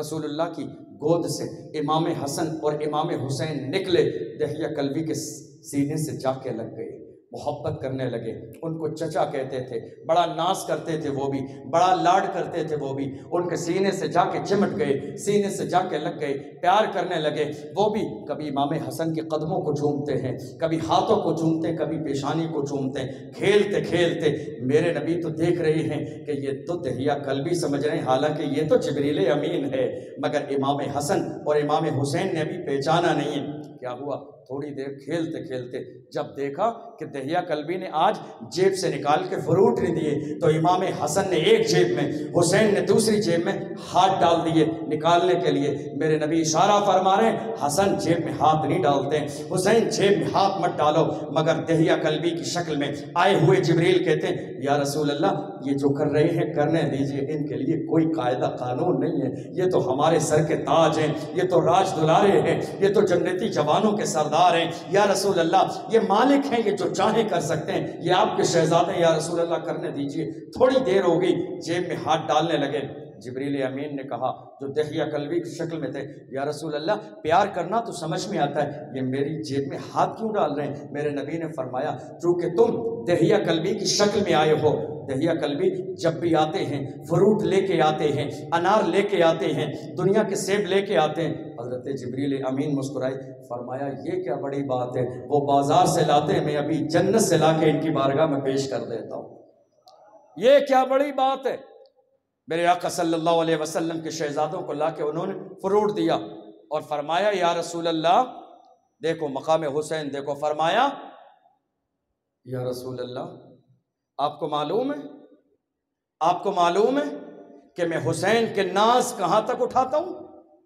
معلوم ہے میں حسن کے ناز کہاں تک اٹھاتا ہوں؟ کون کہہ رہا ہے؟ یہ جبریل امین سید الملائکہ سدرہ کے مکی کہہ رہے ہیں یا رسول اللہ معلوم ہے میں ان کے ناز کہاں تک اٹھاتا ہوں؟ آپ کی شہزادی خاتون جنت جب تہجد کی نماز کے لیے اٹھتی ہیں، وضو کرنے کے بعد میں مصلی بچھا کے بارگاہ الہی میں اپنا سر رکھ دیتی ہیں، اور رات کے وقت میں حسن اور حسین کی جیسے آنکھ کھلتی ہے رونے کے قریب ہو جاتے ہیں، فوراً اللہ فرماتا ہے جبریل سدرہ چھوڑو، خاتون جنت کے گھر پہ چلے جاؤ، ان کے سر کو سہلانا شروع کر دو، تھپ تھپی لگانا شروع کر دو، ان سے محبت کرنا شروع کر دو، لوریاں سنانا شروع کر دو، تاکہ ایسا نہ ہو حسین رونے لگے، خاتون جنت کی نماز میں خلل پڑ جائے۔ یا رسول اللہ میں تو ان کے حجرے میں بھی آتا ہوں رات کو ان کو سلانے کے لیے، لوریاں دینے کے لیے آتا ہوں، مجھے بتاؤ کہ دنیا میں کسی کا نواسا ہے ایسا کہ جس کو سلانے کے لیے جبریل امین آتے ہو؟ ہے کوئی دنیا میں ایسا شہزادہ کہ جس کو لوریاں سنانے کے لیے جبریل امین آتے ہو؟ ہے کوئی شہزادہ جس کو اگر انار اور سیب کھانے کا دل کر جائے تو اللہ ان کے لیے جنت سے بھیج دے؟ کوئی شہزادہ ایسا دنیا میں نہیں ملے گا۔ ہے کون؟ مجھے بتاؤ۔ انسانوں کو دیکھ لو تو آج پوری دنیا حسین کا ذکر کر رہی ہے، جنات کو دیکھ لو تو محفل حسین کر رہے ہیں، جانوروں کو دیکھ لو تو حسین کی محفل ہے، جس کو دیکھ لو محفل حسین ہے، دنیا کے ہر کونے پر، ہر خطے پر آقا حسین۔ میرے آقا کی بارگاہ میں کسی نے لا کے ایک سیب دیا تھا ہدیے میں، یا رسول اللہ اسے لے لیجئے۔ میرے نبی نے فرمایا اے لوگو ہدیہ دینا بھی سنت ہے، ہدیہ لینا بھی سنت ہے۔ میرے نبی نے قبول فرما لیا، حسن آ گئے، سیم واقعہ ہے کہ یا رسول اللہ مجھے چاہیے، حسین بھی آ گئے۔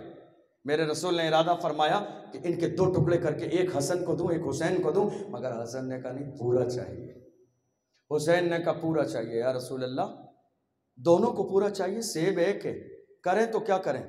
میرے آقا صلی اللہ علیہ وسلم سوچ رہے ہیں آخر کریں تو کیا کریں۔ اتنے میں جبریل امین آئے، میرے رسول کو مشورہ دیا، یا رسول اللہ ایسا کیجئے ان دونوں میں مقابلہ کرا لیجئے کشتی کا، جو جیت جائے گا اسے پورا دے دیا جائے گا۔ میرے رسول نے ان کے اس مشورے کو قبول فرما لیا۔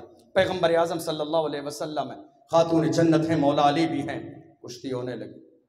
کافی دیر ہو گئی کشتی ہوتے ہوتے، میرے نبی نے امام حسن سے کہا حسن، امام حسن بڑے، کہا حسن، جیسے ہم جب کوئی کھیل ہوتا ہے نا تو ہم وہاں بیٹھ جاتے ہیں، کسی کی حمایت کرتے ہیں، اس کو بول بول کے بتاتے ہیں ایسا نہیں ایسا کھیلو، ایسا نہیں ایسا کرو۔ اللہ کے محبوب نے امام حسن سے کہا حسن حسین کو ایسے پکڑو۔ جب کہا تو خاتون جنت کو تعجب ہوا، مولا علی کو تعجب ہوا، یا رسول اللہ آپ بڑے کو سکھا رہے ہیں چھوٹے کو پکڑنے کے لیے، حالانکہ آپ کو تو چھوٹے کا ساتھ دینا چاہیے۔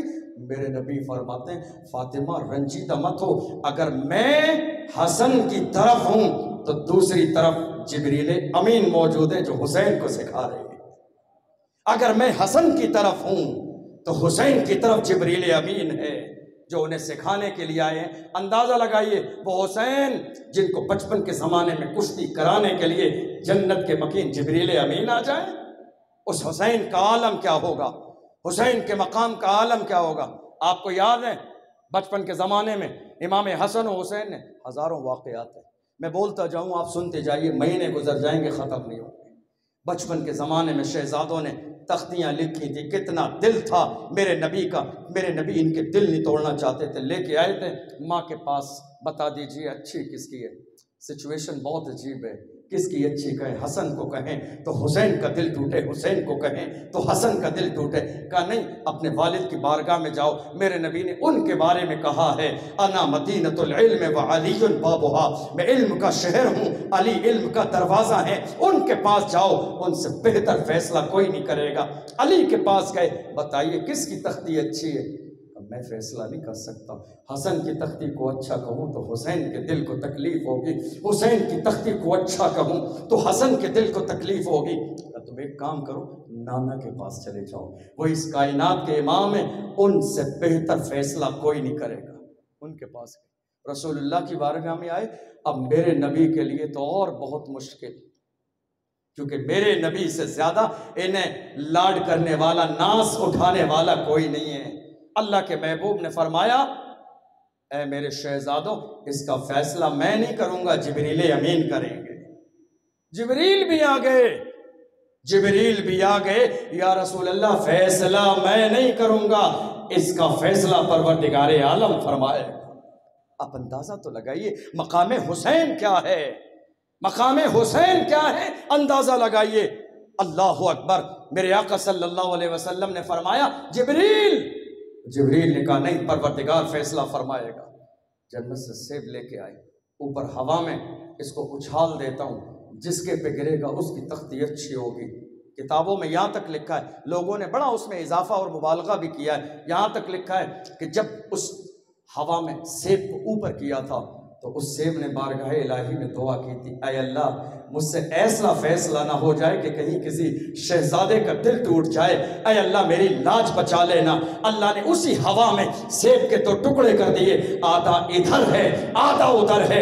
قیامت تک کے آنے والے لوگوں کو نبی کے اس مشن نے بتا دیا، اے لوگوں حسین بھی حق پر ہیں، حسن بھی حق پر ہیں، یہ دونوں شہزادے میرے لیے افضل بھی ہیں، بے مثال بھی ہیں۔ میرے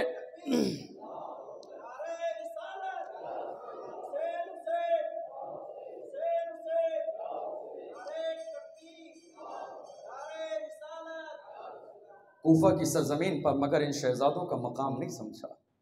ان کوفہ والوں نے رسول اللہ کے اس شہزادوں کے مقام کو سمجھا نہیں، کیوں؟ چونکہ انہوں نے اپنا ضمیر بیچ دیا تھا۔ ضمیر فروشنے والے، ضمیر فروش، یہ ضمیر فروش کوفہ کی گلیوں کی منڈی میں موجود تھے، اور ان کے ضمیر کی قیمت لگانے والا یزید بھی موجود تھا۔ وہ چاہتے تھے کہ دنیا کی دولت مل جائے، وہ چاہتے تھے دنیا کا مال ملے، وہ چاہتے تھے دنیا میں شراب کے جام ملے، وہ چاہتے تھے شراب کے ساتھ شباب بھی ملے، اس لیے اپنے ضمیر کو بیچنے کے لیے نکل گئے تھے، مگر وہ ظالم بھول گئے تھے یہ شباب اور کباب یہ جتنے ہیں تھوڑے پل کے لیے ہیں، موت کا فرشتہ جب دروازے پہ رہتا ہے تو یہ شباب اور کباب یہی رہ جاتا ہے۔ اللہ اکبر، بھول گئے تھے۔ دیکھو تو میرے آقا صلی اللہ علیہ وسلم کے ان شہزادوں کا عالم کیا ہے۔ امام مسلم جب ان شہزادوں کو لے کے آئے تھے اور امام مسلم کو جب یہ اندازہ ہو گیا تھا کہ اب کوفہ کے لوگوں نے غداری کی ہے، تو آپ نے اپنے دونوں بیٹے محمد اور ابراہیم جن کی عمر 7 اور 8 سال کی ہے ان کو اٹھایا اور قاضی صاحب کے یہاں پہنچا دیا۔ اہل بیت سے محبت کرتے تھے، ان کے دل میں اہل بیت کی محبت تھی، شاید یہ اہل بیت سے محبت کی بنیاد پر میرے شہزادوں کی لاج رکھیں گے، وہاں پہنچا دیے۔ مگر جب امام مسلم کو شہید کر دیا، آپ کو پتہ ہے امام مسلم کی شہادت کے بعد کیا ہوا تھا؟ امام مسلم کی شہادت کے بعد وہ شخص ہانی بن عروہ جنہوں نے امام مسلم کو گھر میں پناہ دی، ان دونوں کی شہادت کے بعد میں ان کے پیروں میں رسیاں باندھ کے کوفے کی گلیوں میں گھسیٹا گیا۔ امام مسلم کی مبارک لاش کو گلیوں میں گھسیٹا گیا۔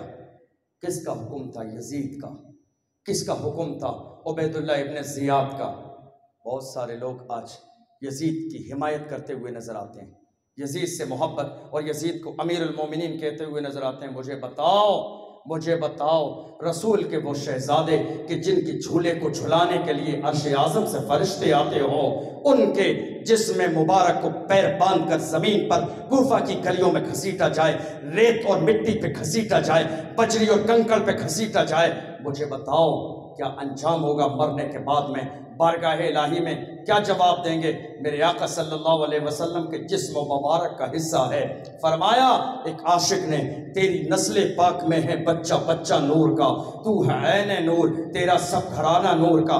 میرے نبی نے اپنی زندگی کی آخری لمحے میں کہا تھا، اے لوگوں، وصال سے پہلے میرے نبی نے فرمایا تھا، اے لوگوں میرے اوپر تم میں سے کسی کا بدلہ ہو تو لے لینا، تم میں سے کسی کا قصاص ہو تو لے لینا۔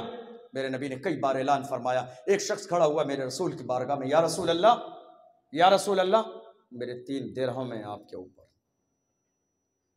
میرے رسول نے درہم لیے نہیں تھے بلکہ کسی پریشان حال کو دلوائے تھے، میرے نبی خود نہیں لیے تھے، میرے نبی نے ادا کر دیے۔ اور کسی کا کوئی قرضہ ہے؟ کئی بار میرے نبی نے کہا، اے لوگوں میں دنیا چھوڑ کے جانے والا ہوں،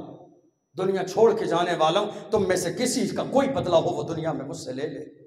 چونکہ میرے نبی فرماتے ہیں، اے لوگوں دنیا میں قرضہ کر کے مت جاؤ، قرضہ لے کے دنیا سے مت جاؤ۔ میں نے یہ حدیث کل بھی بتائی تھی کہ میرے نبی کی بارگاہ میں ایک جنازہ لایا گیا، میرے نبی جنازہ پڑھانے کے لیے آئے، میرے نبی نے پوچھا اس پہ قرضہ تو نہیں ہے؟ کسی نے کہا 2 درہم قرضہ ہے۔ میرے نبی مصلی سے ہٹ کے کھڑے ہو گئے، پیغمبر نے فرمایا اس پر قرضہ ہے، میں اس کی جنازے کی نماز نہیں پڑھاؤں گا۔ اللہ اکبر، لوگ حیران ہیں، جنازے کو میرے نبی نے چھوڑ دیا، پیغمبر جنازہ پڑھانے کے لیے تیار نہیں ہے۔ علی آئے، ہاتھ جوڑ کے کھڑے ہو گئے، یا رسول اللہ اس کے قرضے کو ادا کرنے کی ذمہ داری علی کی ہے، آپ چل کے اس کی نماز جنازہ پڑھا دیجیے۔ میرے نبی نے پوری زندگی بتایا بھی ہے قرضے کے بارے میں، اور میرے نبی دنیا سے جانے سے پہلے کہہ رہے ہیں، اے لوگوں قرضہ تو نہیں ہے کسی کا میرے اوپر۔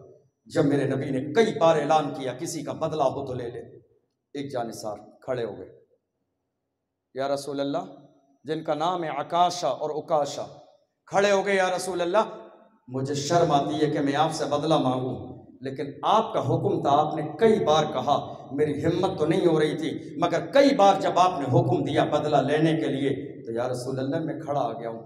کیا تمہارا بدلہ ہے؟ یا رسول اللہ تبوک کے موقع پر، غزوہ تبوک کے موقع پر آپ کے ہاتھ میں ایک چھڑی تھی، آپ نے وہ چھڑی ماری تھی تو وہ میرے جسم پہ لگ گئی تھی۔ یہ بات میں آپ کو کیوں بتا رہا ہوں؟ جسم کے لیے، امام مسلم کے جسم کو گھسیٹا جا رہا ہے، لیکن اس جسم کو نسبت ہے مدینے والے مصطفیٰ کے جسم سے، اس جسم کو نسبت ہے اللہ کے محبوب کے جسم سے، اس کی رگوں میں، ان کی رگوں میں خون ہے مدینے والے مصطفیٰ کا، ان کی رگوں میں خون فاطمہ زہرا کا دودھ خون بن کے دوڑ رہا ہے۔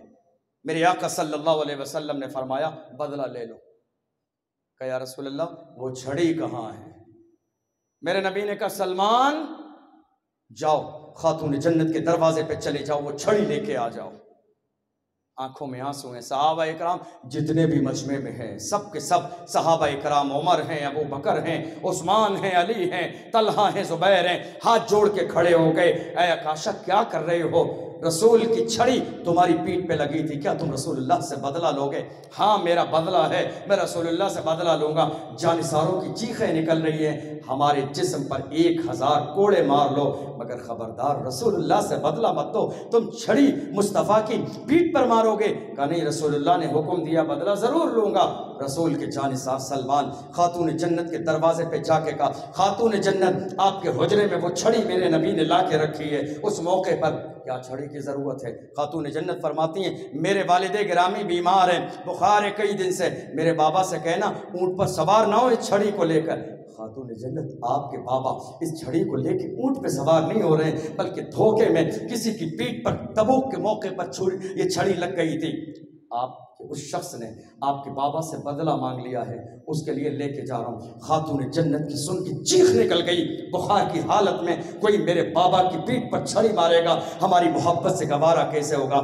امام حسن اور امام حسین بچپن کے زمان میں دوڑتے ہوئے آئے، للکتے ہوئے، سسکتے ہوئے، روتے ہوئے ان کے سامنے کھڑے ہو گئے۔ ہمارے اوپر ہماری پیٹھ پر 1000 کوڑے مار لو مگر میرے آقا کی پیٹھ پہ اس چھڑی کو چھڑانا نہیں، یہ ہماری محبت کو گوارا نہیں ہوگا۔ اللہ اکبر، لا دی گئی، میرے رسول نے ان کے ہاتھ میں پکڑا دی، جسم دیکھو میرے نبی کا جسم، اللہ اکبر، ان کے ہاتھ میں پکڑا دی تو جانتے انہوں نے کہا یا رسول اللہ جس وقت آپ نے میری پیٹھ پہ ماری تھی میری پیٹھ ننگی تھی، کچھ تھا نہیں میری پیٹھ پہ، آپ تو کپڑے پہنے ہوئے، یا رسول اللہ میرا بدلہ کیسے پورا ہوگا؟ پیغمبر نے اپنی پیٹھ سے کپڑے کو ہٹا دیا، فرمایا تیرا جیسا بدلہ ہے ویسا بدلہ لے لے۔ دنیا حیران ہے، صحابہ کی چیخیں نکل رہی ہیں، لوگ ان کے ہاتھ سامنے جوڑے کھڑے ہیں، بدلہ لینا ہے تو ہم سے لے لے، پیغمبر کی پیٹھ پر چھڑی مارو گے کیسا لگے گا؟ 1000 چھڑی ہماری پیٹھ پہ مار لو، مگر دنیا کی آنکھوں نے دیکھا جیسے ہی پیغمبر نے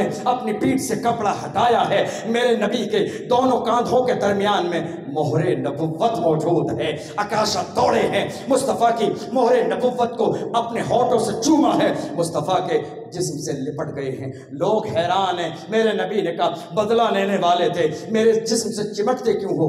یا رسول اللہ مجھے یاد ہے زندگی میں ایک موقع پر آپ نے کہا تھا دنیا میں جس کا جسم میرے جسم سے ٹچ ہو جائے گا اللہ اس کے جسم پر جہنم کی آگ کو حرام فرما دے گا۔ جسم ہے یہ، امام مسلم کے جسم کو گھسیٹا جا رہا ہے۔ اس ظالموں کو یہ اندازہ ہو جاتا اس جسم کو فیض اسی جسم سے حاصل ہے کہ جسم ٹچ ہو جائے تو اللہ جہنم کی آگ کو حرام فرما دیتا ہے، مگر ان کی نگاہوں کے سامنے دنیا کی دولت کی پٹی بن گئی تھی۔ حضرت امام مسلم کو شہید کرنے کے بعد ان کے جسم کو گھسیٹا، حضرت امام مسلم نے اپنے شہزادوں کو قاضی کے یہاں چھوڑا تھا، کہا شہزادوں میں تھوڑا سا کام سے جا رہا ہوں، جلدی واپس آؤں گا، مگر ان شہزادوں کو کیا معلوم تھا کہ ہم آخری بار اپنے والد کا چہرہ دیکھ رہے ہیں، اب زندگی میں کبھی والد کا چہرہ دیکھنا نصیب نہیں ہوگا۔ انتظار کر رہے قاضی کے ہاں، خبر پہنچا دی عبید اللہ ابن زیاد نے یزید کے پاس کہ مسلم کو شہید کر دیا گیا، مسلم کو ہم نے قتل کر دیا، مگر مسلم کے ساتھ ان کے 2 بچے بھی آئے تھے، ان کے بارے میں کیا حکم ہے؟ یزید نے کہا ان کے دونوں بچوں کو میرے پاس ملک شام بھیج دو، زندہ بھیجنا۔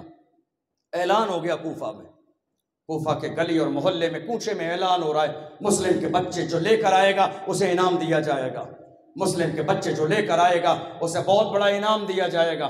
لوگ نکل گئے، ہر زمانے میں ضمیر فروش لوگ موجود رہتے ہیں جو دنیا کی دولت کے لالچ میں قبر کے اندھیرے کو بھول جاتے ہیں، اللہ کے حکم کو بھول جاتے ہیں، حرام و حلال کو بھول جاتے ہیں، بس دنیا کے تھوڑے سے دولت کے لالچ میں، دنیا کی دولت کے چکر میں اپنا ایمان بیچ دیتے ہیں۔ نکل گئے کئی لوگ نکل گئے مسلم کے بچوں کو تلاش کرنے کے لیے، مگر جب قاضی کے کان میں آواز پہنچی کہ مسلم کے بچوں کے بارے میں فرمان آ گیا ہے کہ ان کو میرے پاس گرفتار کر کے جمع کیا جائے، دولت ملے گی، رات کے وقت میں گھر کے اندر کمرے میں چھپا کے رکھا تھا امام مسلم کے شہزادوں کو۔ ذرا اندازہ تو لگائیے 7 اور 8 سال کے بچے کتنے چھوٹے ہوتے ہیں، کتنے چھوٹے ہوتے ہیں، کئی دن کے بھوکے ہیں، پیاسے ہیں، قاضی کے گھر پہ، گھر کے اندر، کمرے کے اندر وہ دونوں شہزادے موجود ہیں۔ آئے قاضی، رات کے وقت میں جگایا، جگانے کے بعد میں بچے جب جاگ گئے، اچانک سے کہا بیٹا میرا ارادہ نہیں تھا تمہیں جگانے کے لیے، مگر پریشانی کا وقت ہے، مصیبت کا وقت ہے۔ چھوٹے چھوٹے بچوں نے، امام مسلم کے شہزادوں نے قاضی سے سوال کر لیا، آپ کے سامنے ہمارے والد جب آپ کے یہاں ہمیں پہنچا کے گئے تھے تو ہم سے وعدہ کر کے گئے تھے بیٹا قاضی صاحب تمہیں محبت کے ساتھ رکھیں گے، میں کہیں ضروری کام سے جا رہا ہوں، واپس تمہیں لینے آ جاؤں گا۔ قاضی صاحب ہمارے بابا کی کوئی خبر نہیں آئی، ہمارے والد کی کوئی خبر نہیں آئی، ان کا کوئی پیغام نہیں آیا، وہ ہم سے ملنے کے لیے نہیں آئے، ہم تو یہاں آنے کے بعد بھی اپنے والد سے دور ہو گئے، اس سے بہتر تھا کہ گھر رہ جاتے، اس سے بہتر تھا کہ مدینے میں رہ جاتے، اس سے بہتر تھا کہ ماں کے قریب رہ جاتے، ہم باپ کے ساتھ اس لیے آئے تاکہ زیادہ سے زیادہ وقت باپ کے ساتھ ملے، مگر اللہ اکبر کئی دن کا زمانہ گزر گیا، ہمارے والد ہم سے وعدہ کر کے گئے تھے میرے شہزادوں کام سے جا رہا ہوں تمہیں لینے آؤں گا۔ جب یہ چھوٹے چھوٹے 8 سال کے بچوں کی فریاد قاضی کے کانوں میں پڑی، پھوٹ پھوٹ کے رونے لگے، سسکنے لگے، بلکنے لگے۔ امام مسلم کے دونوں شہزادوں کو سینے سے لگایا، لگانے کے بعد کہا شہزادوں آخر میں کون سا دل لاؤں تو تمہیں وہ دل دہلانے والی خبر دوں، آخر وہ کون سا کلیجہ لاؤں کہ جس کے ذریعے تمہیں خبر دوں کہ تم جس باپ کا انتظار کر رہے ہو، کہ تم سے وعدہ کر کے گیا تھا کچھ دن کے بعد واپس آئے گا۔ اے میرے شہزادوں تم اپنے دل پہ ہاتھ رکھ کے اس بات کا یقین کر لو، اب وہ باپ تمہاری زندگی سے جا چکا ہے، اس کا انتظار ختم کر دو، قیامت تک انتظار کرو گے، وہ بابا واپس نہیں آئے گا، اس لیے کہ ان کوفہ کے غداروں نے تمہارے والد کو بے رحم شہید کر دیا ہے، ان کوفہ کے غداروں نے تمہارے ساتھ غداری کی ہے، اور اے میرے شہزادوں یہ تمہاری جان کے دشمن بن گئے ہیں۔ رات میں جگانا میرا مقصد نہیں تھا، تم رسول کے شہزادے ہو، میں نے دیکھا ہے کہ رسول تمہارے کبھی قدموں کو چومتے تھے، کبھی پیشانی کو، میں تمہیں جگاتا نہیں، مگر میرے شہزادوں مصیبت کا وقت ہے، پورے شہر کے اندر اعلان کر دیا گیا ہے، لشکر پورے شہر میں پھیلا ہوا ہے، چپا چپا چھانا جا رہا ہے، مسلم کے شہزادے مل جائیں گرفتار کر کے عبید اللہ ابن زیاد کے پاس پہنچاؤ، مسلم کے شہزادے مل جائیں گورنر ہاؤس پہنچاؤ۔ لوگ نکلے ہوئے ہیں دولت کے لالچ میں، پریشان ہو کہ کہیں ایسا نہ ہو میرے آنے جانے کے انداز سے، میری گفتگو سے، میری محبت کے انداز سے، میرے لہجے کی نقاہت سے، میرے چہرے کی اداسی سے کہیں ایسا نہ ہو عبید اللہ ابن زیاد کو یہ پتہ چل جائے کہ مسلم کے شہزادے میرے گھر ہیں۔ میں یہ نہیں چاہتا ہوں میری جان چلی جائے، مجھے پرواہ نہیں ہے، ایک جان کیا ہے لاکھوں کروڑوں جانیں مصطفیٰ کے شہزادوں کے قدموں میں قربان کر سکتا ہوں، مگر اے شہزادوں میرے کلیجے میں اب اتنا تاب نہیں ہے کہ تمہاری شہادت کو برداشت کر سکوں۔ اے میرے شہزادوں میں نے معلوم کیا ہے کہ یہاں باب العراقین سے ایک قافلہ ہے جو مدینے جانے والا ہے، میں نے سامان راستے میں کھانے پینے کے لیے چھوٹا موٹا سامان رات کا وقت جو بھی میسر تھا میں نے تیار کر دیا، میرا بیٹا تیار ہے، تم دونوں کو لے کے جائے گا، جا کے اس قافلے سے ملا دے گا، وہ قافلہ مدینے جانے والا ہے، وہاں جا کے تم اپنے خاندان سے مل جاؤ گے۔ اللہ اکبر، بیٹوں کو چمٹا لیا، سینے سے لگا لیا، آنکھوں میں آنسو ہیں، کاش کہ مجھے ایسا موقع ملتا زندگی میں خدمت کرنے والا، دل کھول کے آپ کی خدمت کرتا، آپ کی پیشانی کو چومتا، آپ کے قدموں کو دھلاتا، آپ کے دسترخوان لگاتا، آپ کے ناز اٹھاتا، آپ کے نخرے اٹھاتا۔ میں جانتا ہوں آپ کا مقام کیا ہے، مگر ان کوفہ والوں نے غداری کی ہے، مجھے آپ کی پرواہ ہے، کہیں ایسا نہ ہو کہ ظالم تلاش کرتے کرتے آپ کو میرے یہاں پہنچ جائیں اور آپ کی جان پہ بات بنائے۔ شہزادوں کو سینے سے لگایا، لگانے کے بعد میں محبت کے ساتھ بیٹے کا بیٹا اسد انہیں لے کے جاؤ، قافلہ جو مدینے جا رہا ہے اس مدینے والے قافلے میں ملا کے آ جانا۔ بیٹے نے لیا، سامان لیا، دونوں بچوں کو لیا، لے کے چلا، قافلہ تو تھوڑا سا پہلے نکل چکا تھا، بچوں کو لے کے قاضی کا بیٹا تھوڑا سا چند قدم آگے چلا، دیکھا کہ سامنے گرد نظر آ رہی ہے، دھول مٹی اڑتی ہوئی نظر آ رہی ہے، کہا دیکھو وہ قافلہ جا رہا ہے، اونٹوں کا قافلہ جا رہا ہے، تم تیزی کے ساتھ ان کے قریب چلے جاؤ، ان میں مل جاؤ گے، وہ تمہیں مدینے پہنچا دے گا۔ اسد چھوڑ کر، قاضی کا بیٹا چھوڑ کر واپس آ گیا۔ اے مسلم کے دونوں شہزادے تیزی کے ساتھ، چھوٹے چھوٹے ننھے، آپ ذرا اندازہ تو لگائیے، جنگل ہے، بیابان، اندھیرا ہے، راستوں سے واقف نہیں ہیں، یہ وہ شہزادے جو آج بھٹک رہے ہیں، کل ان کا عالم یہ تھا کہ کسی باغ میں جا کے سو جاتے تھے تو اللہ ان کی حفاظت کے لیے عرش اعظم کے فرشتے بھیج دیتا تھا، آج بیابان جنگل میں ہے، کوئی یارو مددگار نہیں ہے، کوئی سینے سے لگانے والا نہیں ہے، کوئی محبت کرنے کرنے والا نہیں ہے. باپ کی انگلی پکڑ کے آئے تھے مگر آج باپ کی انگلی پکڑنے سے محروم ہو گئے. اللہ اکبر. شدت کا عالم ہے, کرب کا عالم ہے, آنکھوں میں آنسو ہیں, چھوٹے چھوٹے ننھے ننھے جنتی پیروں سے تیزی کے ساتھ بڑھتے چلے جا رہے ہیں. دل میں خوف بھی ہے کہیں عبید اللہ ابن زیاد کے لشکر کے لوگ پکڑنے کے لیے نہ آ جائیں. تیزی کے ساتھ بڑھتے جا رہے ہیں مگر پیدل چلنے والے اور اونٹ کے اوپر بیٹھ کے چلنے والوں میں بڑا فرق ہوتا ہے. پیدل چلتے چلتے چلتے گئے مگر قافلہ نکل گیا. رات بھر چلتے چلتے, پوری رات چلتے چلتے چلتے چلتے جب صبح کا سویرا نمودار ہوا, سامنے دیکھا ایک شہر ہے. دل کو تھوڑی سی تسلی ہوئی, تھوڑی سی دل کو تسلی ہوئی. شاید کہ ہم کوفہ چھوڑ کے کسی اور نئے شہر میں آ گئے. سامنے سے آنے والے ایک شخص سے پوچھا ہم کہاں آئے ہیں؟ تو اس آنے والے نے کہا تمہارے لیے استقبال ہے, تم کوفہ کی سرزمین پہ آ گئے ہو. دل دہل گئے بچوں کے. پوری رات ہم اسی کوفہ کی سرزمین سے تو چلے تھے مدینہ جانے کے لیے, پوری رات چلتے رہے کہیں نہ پہنچے. پوری رات چلتے رہے کہیں نہیں پہنچے, ہم کوفہ کی سرزمین پر. پوری رات چلنے کے بعد, پوری رات سفر کرنے کے بعد انہیں احساس ہو گیا کہ ہم کہاں جائیں, ہمیں ہماری شہادت یہاں کھینچ کے لائی ہے. ہم تو اس سرزمین سے جائیں تو کہاں جائیں, ہمیں ہماری شہادت کھینچ کے لائی ہے. چل ہی رہے تھے بچے, تھکے ہارے بیٹھے تھے.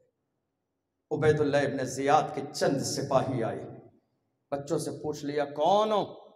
سیدھے سادے چھوٹے سے دل کے مالکی چھوٹے سے بچے کا مسلم کے شہزادے ہیں. شاید مسلم کا نام, مظلوم کا نام سن کر کسی کے دل کو رحم آ جائے. انہیں کیا معلوم تھا یہ تو پہلے ہی یزید کے ہاتھوں میں اپنا ضمیر بیچ کے آئے ہیں, انہیں رحم نہیں آئے گا, یہ جلاد ہیں. امام مسلم کے شہزادوں کو پکڑا, یزید عبید اللہ ابن زیاد کے پاس پہنچا دیا. عبید اللہ ابن زیاد نے کوئی خاص توجہ نہیں دی, کہا جا کے جیل میں بند کر دو. جیل میں بند کر دیا. کتنے بڑے بچے ہیں, 8 سال اور 7 سال.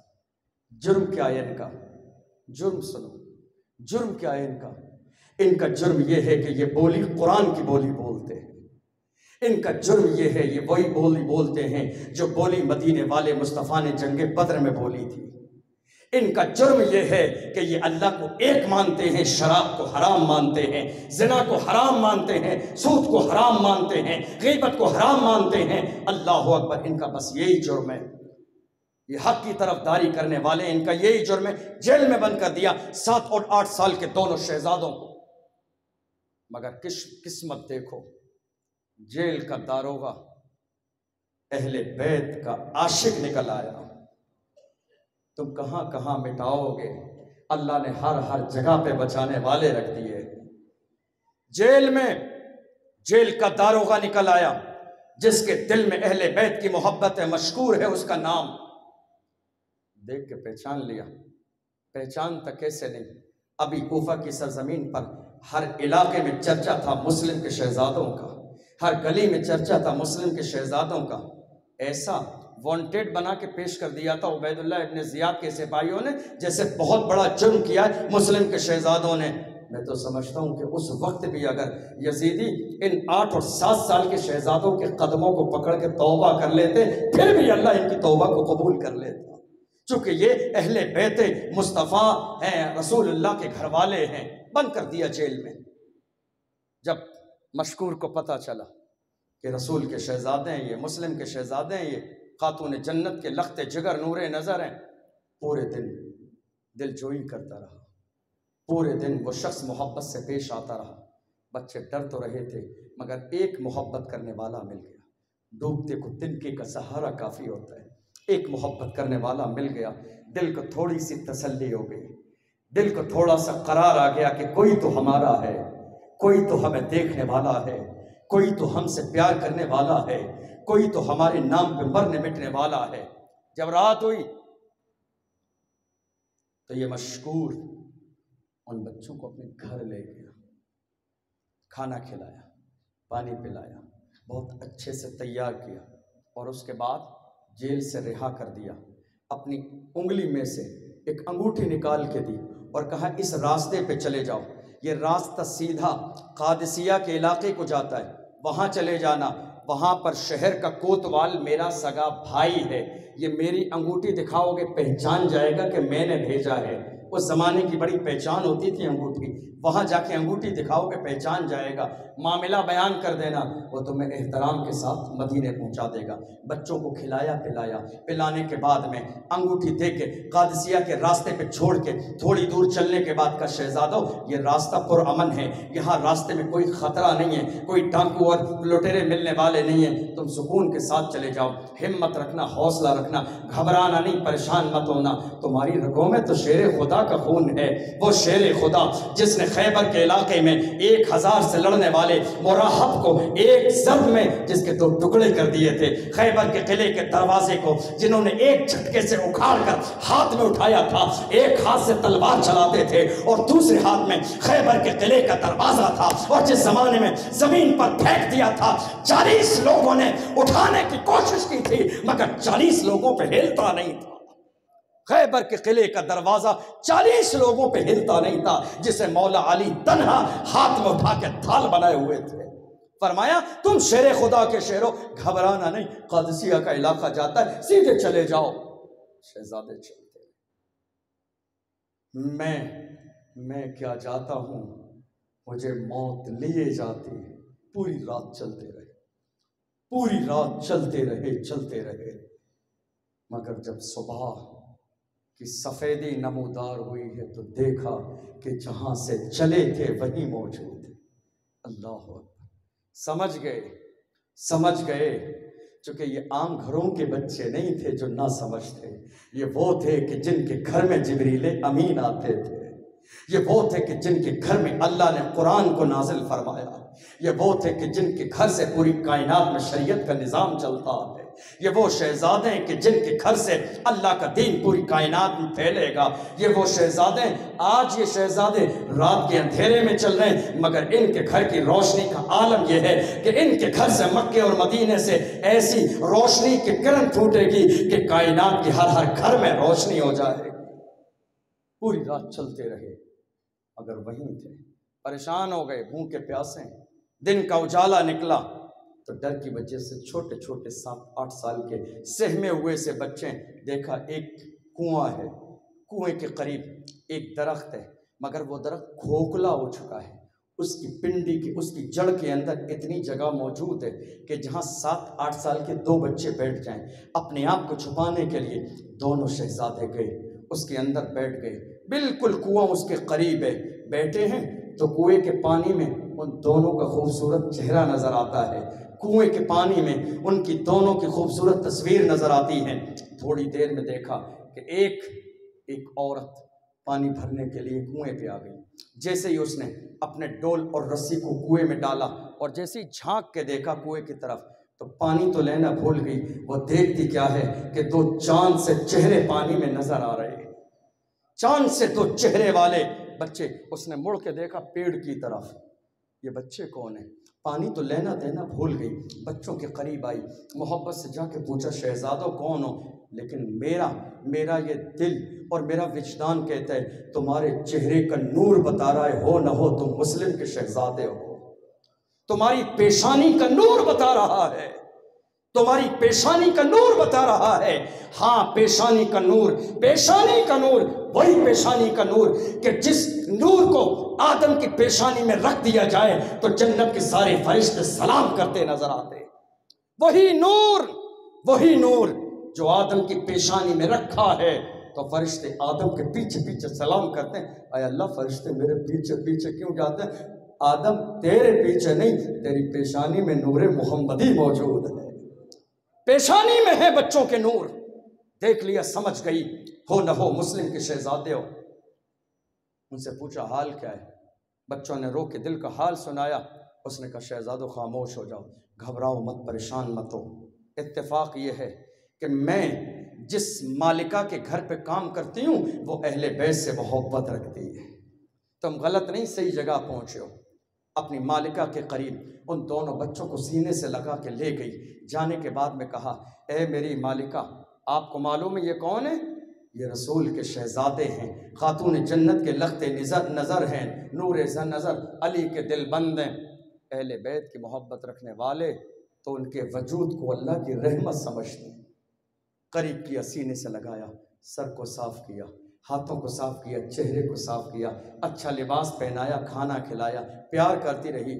اس عورت نے پورے دن ان دونوں شہزادوں کو ایسے رکھا گویا کہ یہ دونوں مالک ہوں اور وہ ان کی خادمہ ہو، اور حقیقت بات بھی یہی ہے کہ یہ مالک ہیں، کائنات کا ہر ذرہ ان کا خادم ہے۔ خدمت کرتی رہی۔ رات کا جب وقت آیا کہ شہزادوں پریشان نہیں ہونا، تم پریشان نہیں ہونا، امیر عبید اللہ ابن زیاد کا اعلان ہے، لوگ تمہیں ڈھونڈنے نکلے ہیں مگر یہاں تمہیں کوئی تکلیف دینے والا نہیں ہے، تم سو جاؤ، آرام کرو۔ ایک روم میں جا کے لٹا دیا، اور لٹانے کے بعد میں شام کو آ کے اپنے روم میں آرام کرنے لگی۔ لیکن اتفاق یہ تھا، قسمت کو کچھ اور منظور تھا۔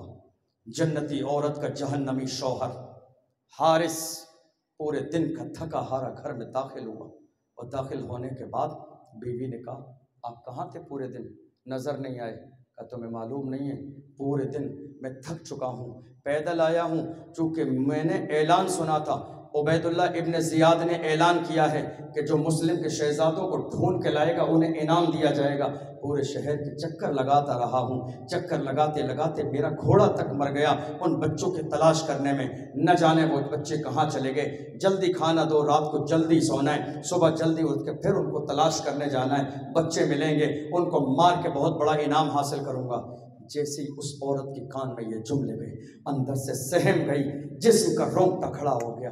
اللہ اکبر، میرے گھر میں یہ ظالم کہیں ایسا نہ ہو بچوں کی بھنک پڑ جائے تو یہ ظالم کہیں انہیں شہید نہ کر دے۔ بیچاری عورت سہم گئی، جلدی جلدی کھانا دیا، کھلایا، روم میں لے جا کے شوہر کو لٹا دیا۔ رات گزرنے لگی، جب آدھی رات ہوئی، اللہ کو کچھ اور منظور ہے۔ بڑا بھائی اٹھ گیا۔ بڑا بھائی نے اٹھنے کے بعد میں چھوٹے بھائی کو جگایا، جگانے کے بعد کا بھائی اٹھ جاؤ۔ 7 اور 8 سال کے دونوں شہزادے اندھیری رات میں ایک نئے مہمان کے گھر پہ اٹھے بیٹھے، نئے میزبان کے گھر، دونوں اٹھ گئے۔ کیوں اٹھایا؟ کہ میں نے چند لمحے پہلے ایک خواب دیکھا ہے۔ بڑے بھائی 8 سال کی عمر میں خواب دیکھا ہے میں نے، خواب یہ ہے کہ ایک باغ ہے، جنت کے ایک باغ میں تخت بچھا ہوا ہے، رسول اللہ وہاں آرام فرما ہیں، خاتون جنت بھی ہیں، حضرت مولا علی بھی ہیں، بابا حسن مشتبہ بھی ہیں، اور بھی خاندان کے لوگ ہیں، اور وہیں پر میرے بابا مسلم بن عقیل بھی ہیں۔ میرے نبی نے کہا تھا مسلم تنہا چلے آئے اور شہزادوں کو ان دشمنوں میں چھوڑ کے آئے ہو، ان شہزادوں کو ظالموں میں چھوڑ کے آئے ہو۔ تو میرے بابا نے کہا تھا اے میرے آقا پریشان ہونے کی ضرورت نہیں ہے، ظالموں میں تھوڑے وقت کے لیے چھوڑ کے آیا تھا، کچھ ہی لمحات کے بعد میرے شہزادے بھی آپ کی بارگاہ میں حاضر ہونے والے۔ بڑے بھائی نے یہ کہا اور چیخ نکل گئی، رونے لگا، شاید ہمارے مرنے کا وقت قریب آ گیا ہے، شہادت کا وقت قریب ہے۔ جب یہ خواب بڑے بھائی نے کہا تو چھوٹے بھائی کی بھی آنکھ بھر آئی، میں نے بھی یہی خواب دیکھا ہے کہ میرے آقا کی انجمن سجی ہوئی ہے۔ میرے والد مسلم بن عقیل سے کہا شہزادوں کو ظالموں میں چھوڑ کر آئے ہو، تو میرے بابا نے کہا تھا نہیں تھوڑی دیر میں میرے شہزادے آنے والے ہیں، لگتا ہے ہماری شہادت کا وقت قریب آ گیا۔ دونوں بھائی آپس میں ایک دوسرے سے گلے لگ گئی، لگنے کے بعد جذبات بے قابو ہو گئے، صبر کا پیمانہ لبریز ہو گیا، دل دہلنے لگے، آنکھوں میں آنسو آ گئے، کلیجے پھٹنے لگے، دونوں کی آنکھوں میں آنسو آ گئے۔ اللہ اکبر، جب رونے کی آواز بلند ہوئی، روم سے باہر، حجرے سے باہر رونے کی آواز آئی، اس ظالم حارث کے کانوں میں رونے کی آواز پہنچ گئی۔ وہ عورت تو بیچاری جاگ رہی تھی، ڈر کی وجہ سے ادھر سے الٹ پلٹتی، ادھر سے ادھر پلٹتی، بستر پہ ادھر سے ادھر پلٹے کھا رہی تھی، سسکیاں لے رہی تھی، رات کو ڈر کی وجہ سے نیند نہیں آ رہی تھی، کہیں ایسا نہ ہو میرے ظالم شوہر کو پتہ چل جائے تو رسول کے ان شہزادوں کو قتل کر دے۔ نیند نہیں آ رہی تھی، پریشان تھی۔ جیسے بچوں کے رونے کی آواز آئی، دل تو بے قرار ہو گیا، مگر پھر بھی اٹھی نہیں کہ کہیں شوہر قریب سوتا ہے، پتہ نہ چل جائے، کہیں میرے قریب اٹھ کے نہ آ جائے، پریشان ہو گئی۔ لیکن جب شوہر اٹھ کے بیٹھ گیا، یہ رونے کی آواز کیسی ہے؟ بی بی نے بہانہ بنانے کی کوشش کی، کوئی نہیں آپ سو جائیے، شاید محلے میں بچے رو رہے ہیں، محلے کے بچوں کے رونے کی آواز آ رہی ہے۔ کہا نہیں، مجھے دھوکہ مت دے، محلے کے بچوں کے رونے کی آواز نہیں ہے، یہ تو ہمارے اپنے گھر کے اندر بچوں کے رونے کی آواز ہے۔ بی بی سمجھاتی رہی، منع کرتی رہی، بی بی کے 1000 سمجھانے کے باوجود بھی گیا، تیزی کے ساتھ چراغ لے کر اس کمرے میں گھس گیا، دیکھا تو دو بچے ایسے ہیں کہ چراغ کی روشنی کی کوئی اہمیت نہیں ہے، ان کے کمرے میں ان کے اپنے چہرے کے نور کی روشنی پھیلی ہوئی ہے۔ اللہ اکبر۔ قریب گیا، جانے کے بعد کا حیرت ہے میرے گھر میں یہ آخر بچے ہیں کون جو رات میں دونوں ایک دوسرے سے مل کے رو رہے ہیں؟ بچوں سے پوچھا کون ہو؟ چونکہ اس کی عورت نے پورے دن بڑی محبت کی تھی، بچوں کو لگا جس کی بیوی نے محبت کی ہے شوہر بھی محبت کرنے والا ہوگا، دل کھول کے بتا دیا مسلم بن عقیل کے شہزادے ہیں۔ اللہ اکبر۔ اس کے تن بدن میں آگ لگ گئی۔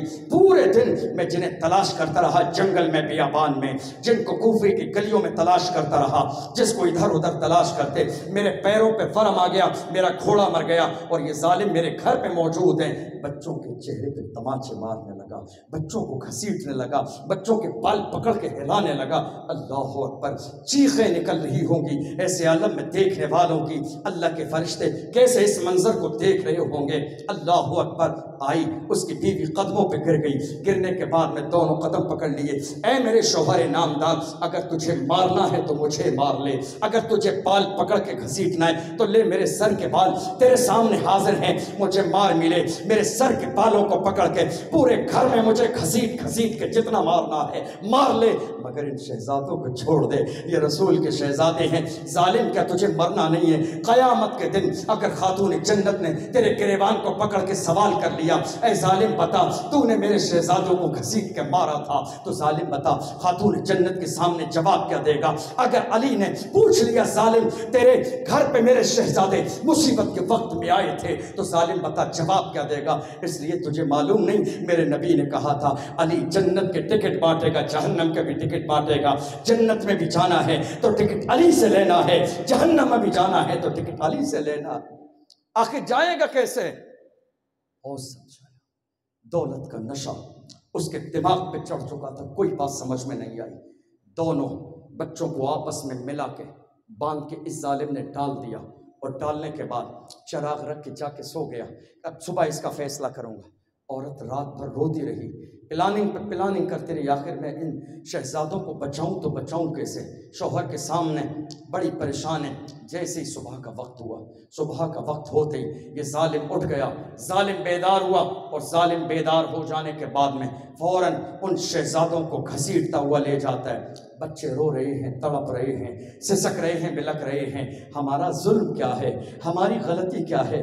ہم نے کون سا جرم کیا ہے؟ ہم نے کون سی غلطی کی ہے کہ جس کی بنیاد پر کوفے کی گلیوں میں کل تک ہمارے والد کو زمین پر گھسیٹا گیا، آج ہمیں زمین پر گھسیٹا جا رہا ہے؟ ہمارا جرم اور ہماری غلطی کیا ہے؟ ظالم نے ایک نہ سنی، دونوں بچوں کو گھسیٹ کے لے جا کے نہر فرات کے قریب ڈال دیا، دریا کے قریب ڈال دیا۔ بھوک کے پیاسے بچے ہیں۔ عورت نے پہلے گھر پہ روکنے کی جب کوشش کی تھی صبح کے وقت میں، تو اس نے عورت کو ایسا دھکا مارا تھا جا کے ایک پتھر سے اس کا سر لگ گیا، سر پھٹ گیا، خون نکلنے لگا۔ پھر اس کے بعد بچوں کو زمین پہ گھسیٹتا ہوا دریائے فرات کے قریب لایا۔ وہ عورت پھر بھی اپنے خون کو روکنے کے بعد میں پھر بھی اس کے پیچھے پیچھے آ گئی، دریائے فرات کے قریب بھی اس کے قدموں کو آ کے پکڑ لیا۔ ظالم اب بھی مان جا، یہ رسول کے شہزادے قیامت کے دن تیری شفاعت کر دیں گے، رسول تجھے جنت عطا فرما دیں گے۔ نہیں، اس کے اندر دنیا کے لالچ کی پٹی بن چکی تھی، مارنے کا ارادہ کر لیا۔ اے میری بیوی، تجھے معلوم نہیں ہے مجھے مال و دولت تو ملے گی، تو دیکھ لینا تھوڑی دیر کے بعد ان کے کرٹ کے سر جو ہے یزید کے پاس پہنچاؤں گا، دنیا کی دولت آج ہماری قسمت بدلنے والی ہے۔ مگر اس ظالم کو کیا معلوم تھا کہ جب انسان دنیا کا لالچ بن جاتا ہے، دنیا کا لالچی کتا بن جاتا ہے، تو اس کا معاملہ یہ ہوتا ہے نہ خدا ہی ملا نہ وصال صنم، نہ ادھر کے رہے نہ ادھر کے رہے۔ دنیا کا جب انسان لالچی بن جاتا ہے اس کے ساتھ انجام یہی ہوتا ہے۔ دونوں شہزادوں کو جب اس نے نہر فرات کے قریب تلوار میان سے نکال لی، گردن کاٹنا چاہتا ہے، دونوں شہزادے ایک دوسرے سے پہلے کہتے ہیں نہیں، بڑا بھائی کہتا ہے پہلے مجھے قتل کرنا، چونکہ میں اپنی آنکھوں سے چھوٹے بھائی کو مرتا نہیں دیکھ سکوں گا۔ چھوٹا بھائی آگے آ کے اپنے ہاتھوں کو پھیلا کے کھڑا ہو جاتا ہے، مار نہیں ہے تو پہلے میری گردن کو قتل کر دے، چونکہ میں بڑے بھائی کو اپنی نگاہوں کے سامنے شہید ہوتا نہیں دیکھ سکوں گا۔ اللہ اکبر۔ مسلم کے شہزادے اس بچپن کے 8 سال کے زمانے میں بھی قیامت تک کے آنے والے لوگوں کو یہ میسیج دے کے گئے تھے، اے لوگوں، بھائی بھائی کا رشتہ بڑا پیارا، بڑا عزت والا ہے، اس رشتے کی قدر کرو۔ خوش قسمت ہے وہ انسان جنہیں اللہ محبت کرنے والے بھائی اور بھتیجے عطا فرماتا ہے۔ دونوں شہزادوں کو اس ظالم نے زمین پہ پکڑ کے گھسیٹا بھی، چہرے پہ تماچے مارے، اور اس کے بعد ان دونوں کے سر کو تن سے جدا کر دیا، سر کو لے لیا، جھولے میں رکھ لیا، اور ان کے پورے نیچے کے جسم کو اٹھا کے نہر فرات میں ڈال دیا۔ اللہ اکبر! ذرا اس ظالم کے کلیجے کو تو دیکھیے، ذرے کے برابر اسے رحم نہیں آیا، ذرے کے برابر اسے خیال نہیں آیا، یہ رسول کے شہزادے ہیں۔ اللہ اکبر! سروں کو اس نے لے لیا، نیچے کے جسم کو اٹھا کے نہر فرات میں ڈال دیا۔ جس جسم کو نہر فرات میں ڈالا جا رہا ہے، یہ وہی جسم ہے جن کا مقام اللہ نے قرآن میں بیان کیا۔ یہ رسول کے شہزادے، خاتون جنت کے دل بند ہیں۔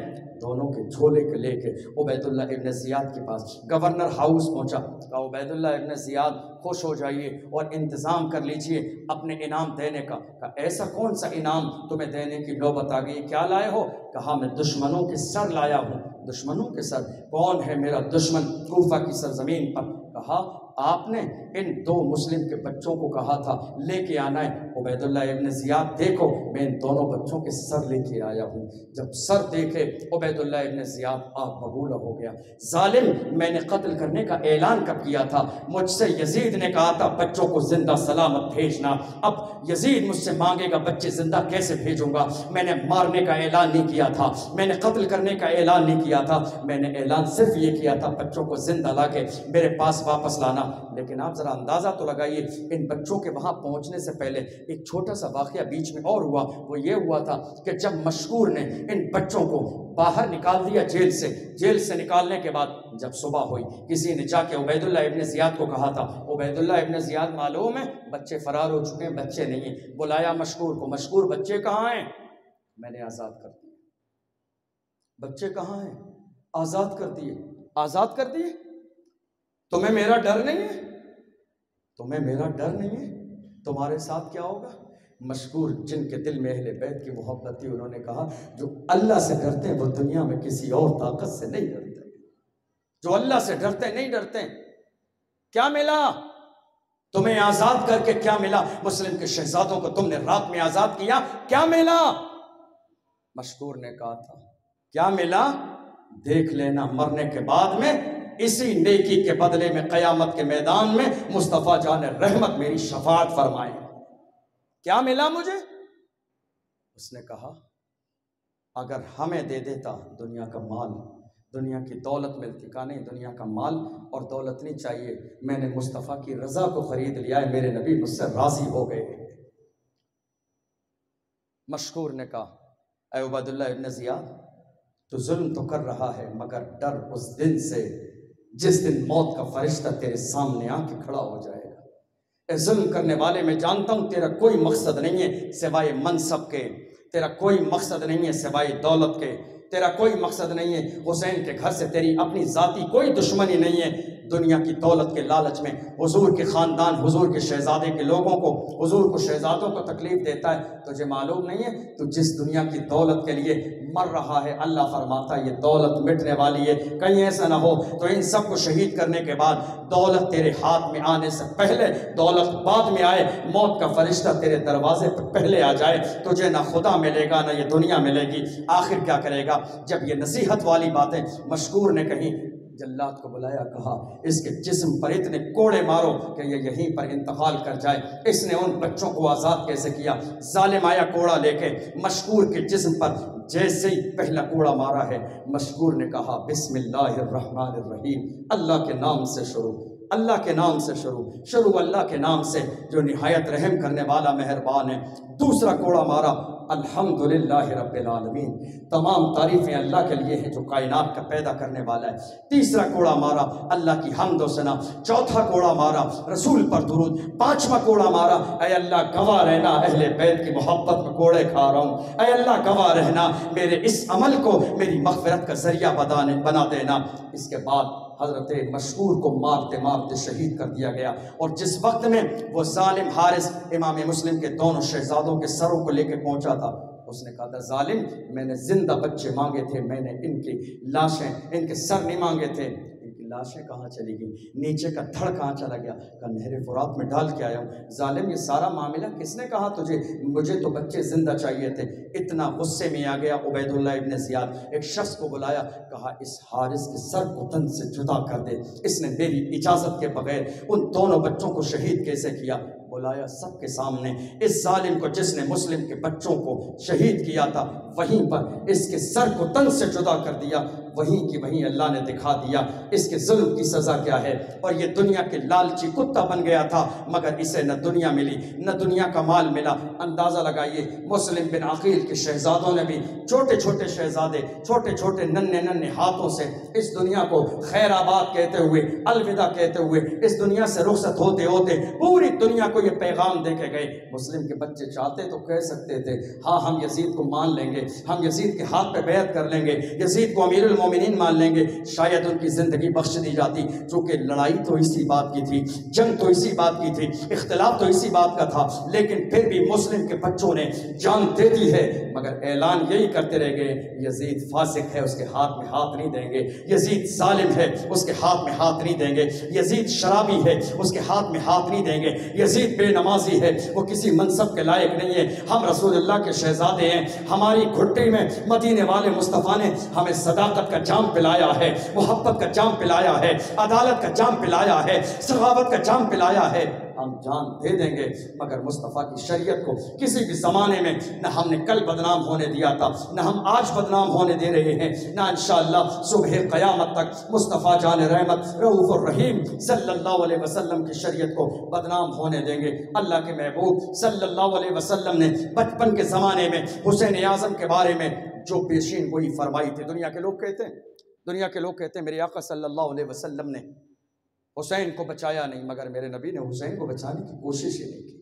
رسول اللہ کی چچی ام الفضل میرے نبی کی بارگاہ میں بچپن کے زمانے میں جب آئی تھیں حسین کی پیدائش سے پہلے, کہا یا رسول اللہ میں نے ایسا خواب دیکھا ہے میرا کلیجہ کانپ جاتا ہے. میرے نبی فرماتے ہیں ام الفضل میری چچی آپ نے کون سا خواب دیکھا ہے کہ کلیجہ کانپ جاتا ہے؟ اے میرے آقا میں نے خواب یہ دیکھا ہے کہ آپ کے جسم کے حصے کو کاٹ دیا گیا, آپ کے جسم سے گوشت کے لوٹنے کو کاٹ دینے کے بعد میری گودی میں دے دیا گیا ہے. میں ڈر گئی ہوں, میرا جسم کانپ رہا ہے. مصطفیٰ کریم ارشاد فرماتے ہیں ام الفضل یہ ڈرنے والا خواب نہیں ہے, تیرے لیے بشارت ہو, میری بیٹی فاطمہ کے گھر میں ایک شہزادہ پیدا حسین ہوگا جو سب سے پہلے تیری گودی میں دیا جائے گا. میرے آقا صلی اللہ علیہ وسلم حسین کی شہادت سے بے خبر نہیں تھے, بلکہ میرے نبی نے اپنے زمانے میں ام سلمہ کو کربلا کی لا کے مٹی بھی دے دی تھی ہاتھ میں, شیشی میں پیک کر کے رکھ لو, لال مٹی ہے, سرخ مٹی ہے, جس دن یہ مٹی خون بن جائے سمجھ لینا میرا شہزادہ حسین کربلا میں شہید ہو گیا ہے. حضرت علی ایک جنگ کے بعد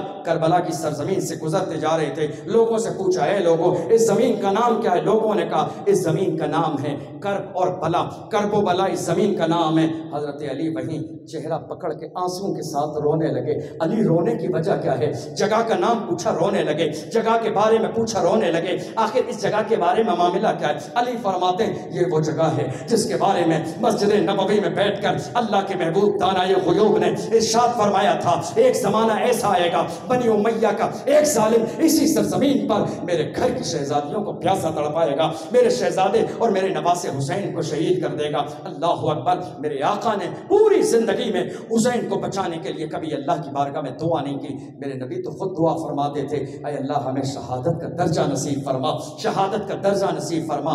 آقا حسین نے اور آپ کے گھر والوں نے پوری دنیا کے سامنے اپنی جان کی قربانی دے کر اسلام کو زندہ کیا ہے. دنیا جب تک رہے گی حسین کا احسان اسلام پر باقی رہے گا, دین پر باقی رہے گا, مسلمانوں پر باقی رہے گا. مٹانے والے مٹ گئے ہیں, آج کائنات میں ان کا نام اور ان کا کام موجود نہیں ہے, مگر حسین کل بھی زندہ تھے, حسین آج بھی زندہ ہیں, حسین صبح قیامت تک زندہ رہیں گے. اللہ کی بارگاہ میں دعا ہے پروردگار عالم ہم تمام کو شہدائے کربلا کا صدقہ عطا فرمائے, ہماری اس محفل کو اپنی بارگاہ میں قبول فرمائے. وآخر دعوانا ان الحمدللہ رب العالمین, والسلام علیکم ورحمۃ اللہ وبرکاتہ.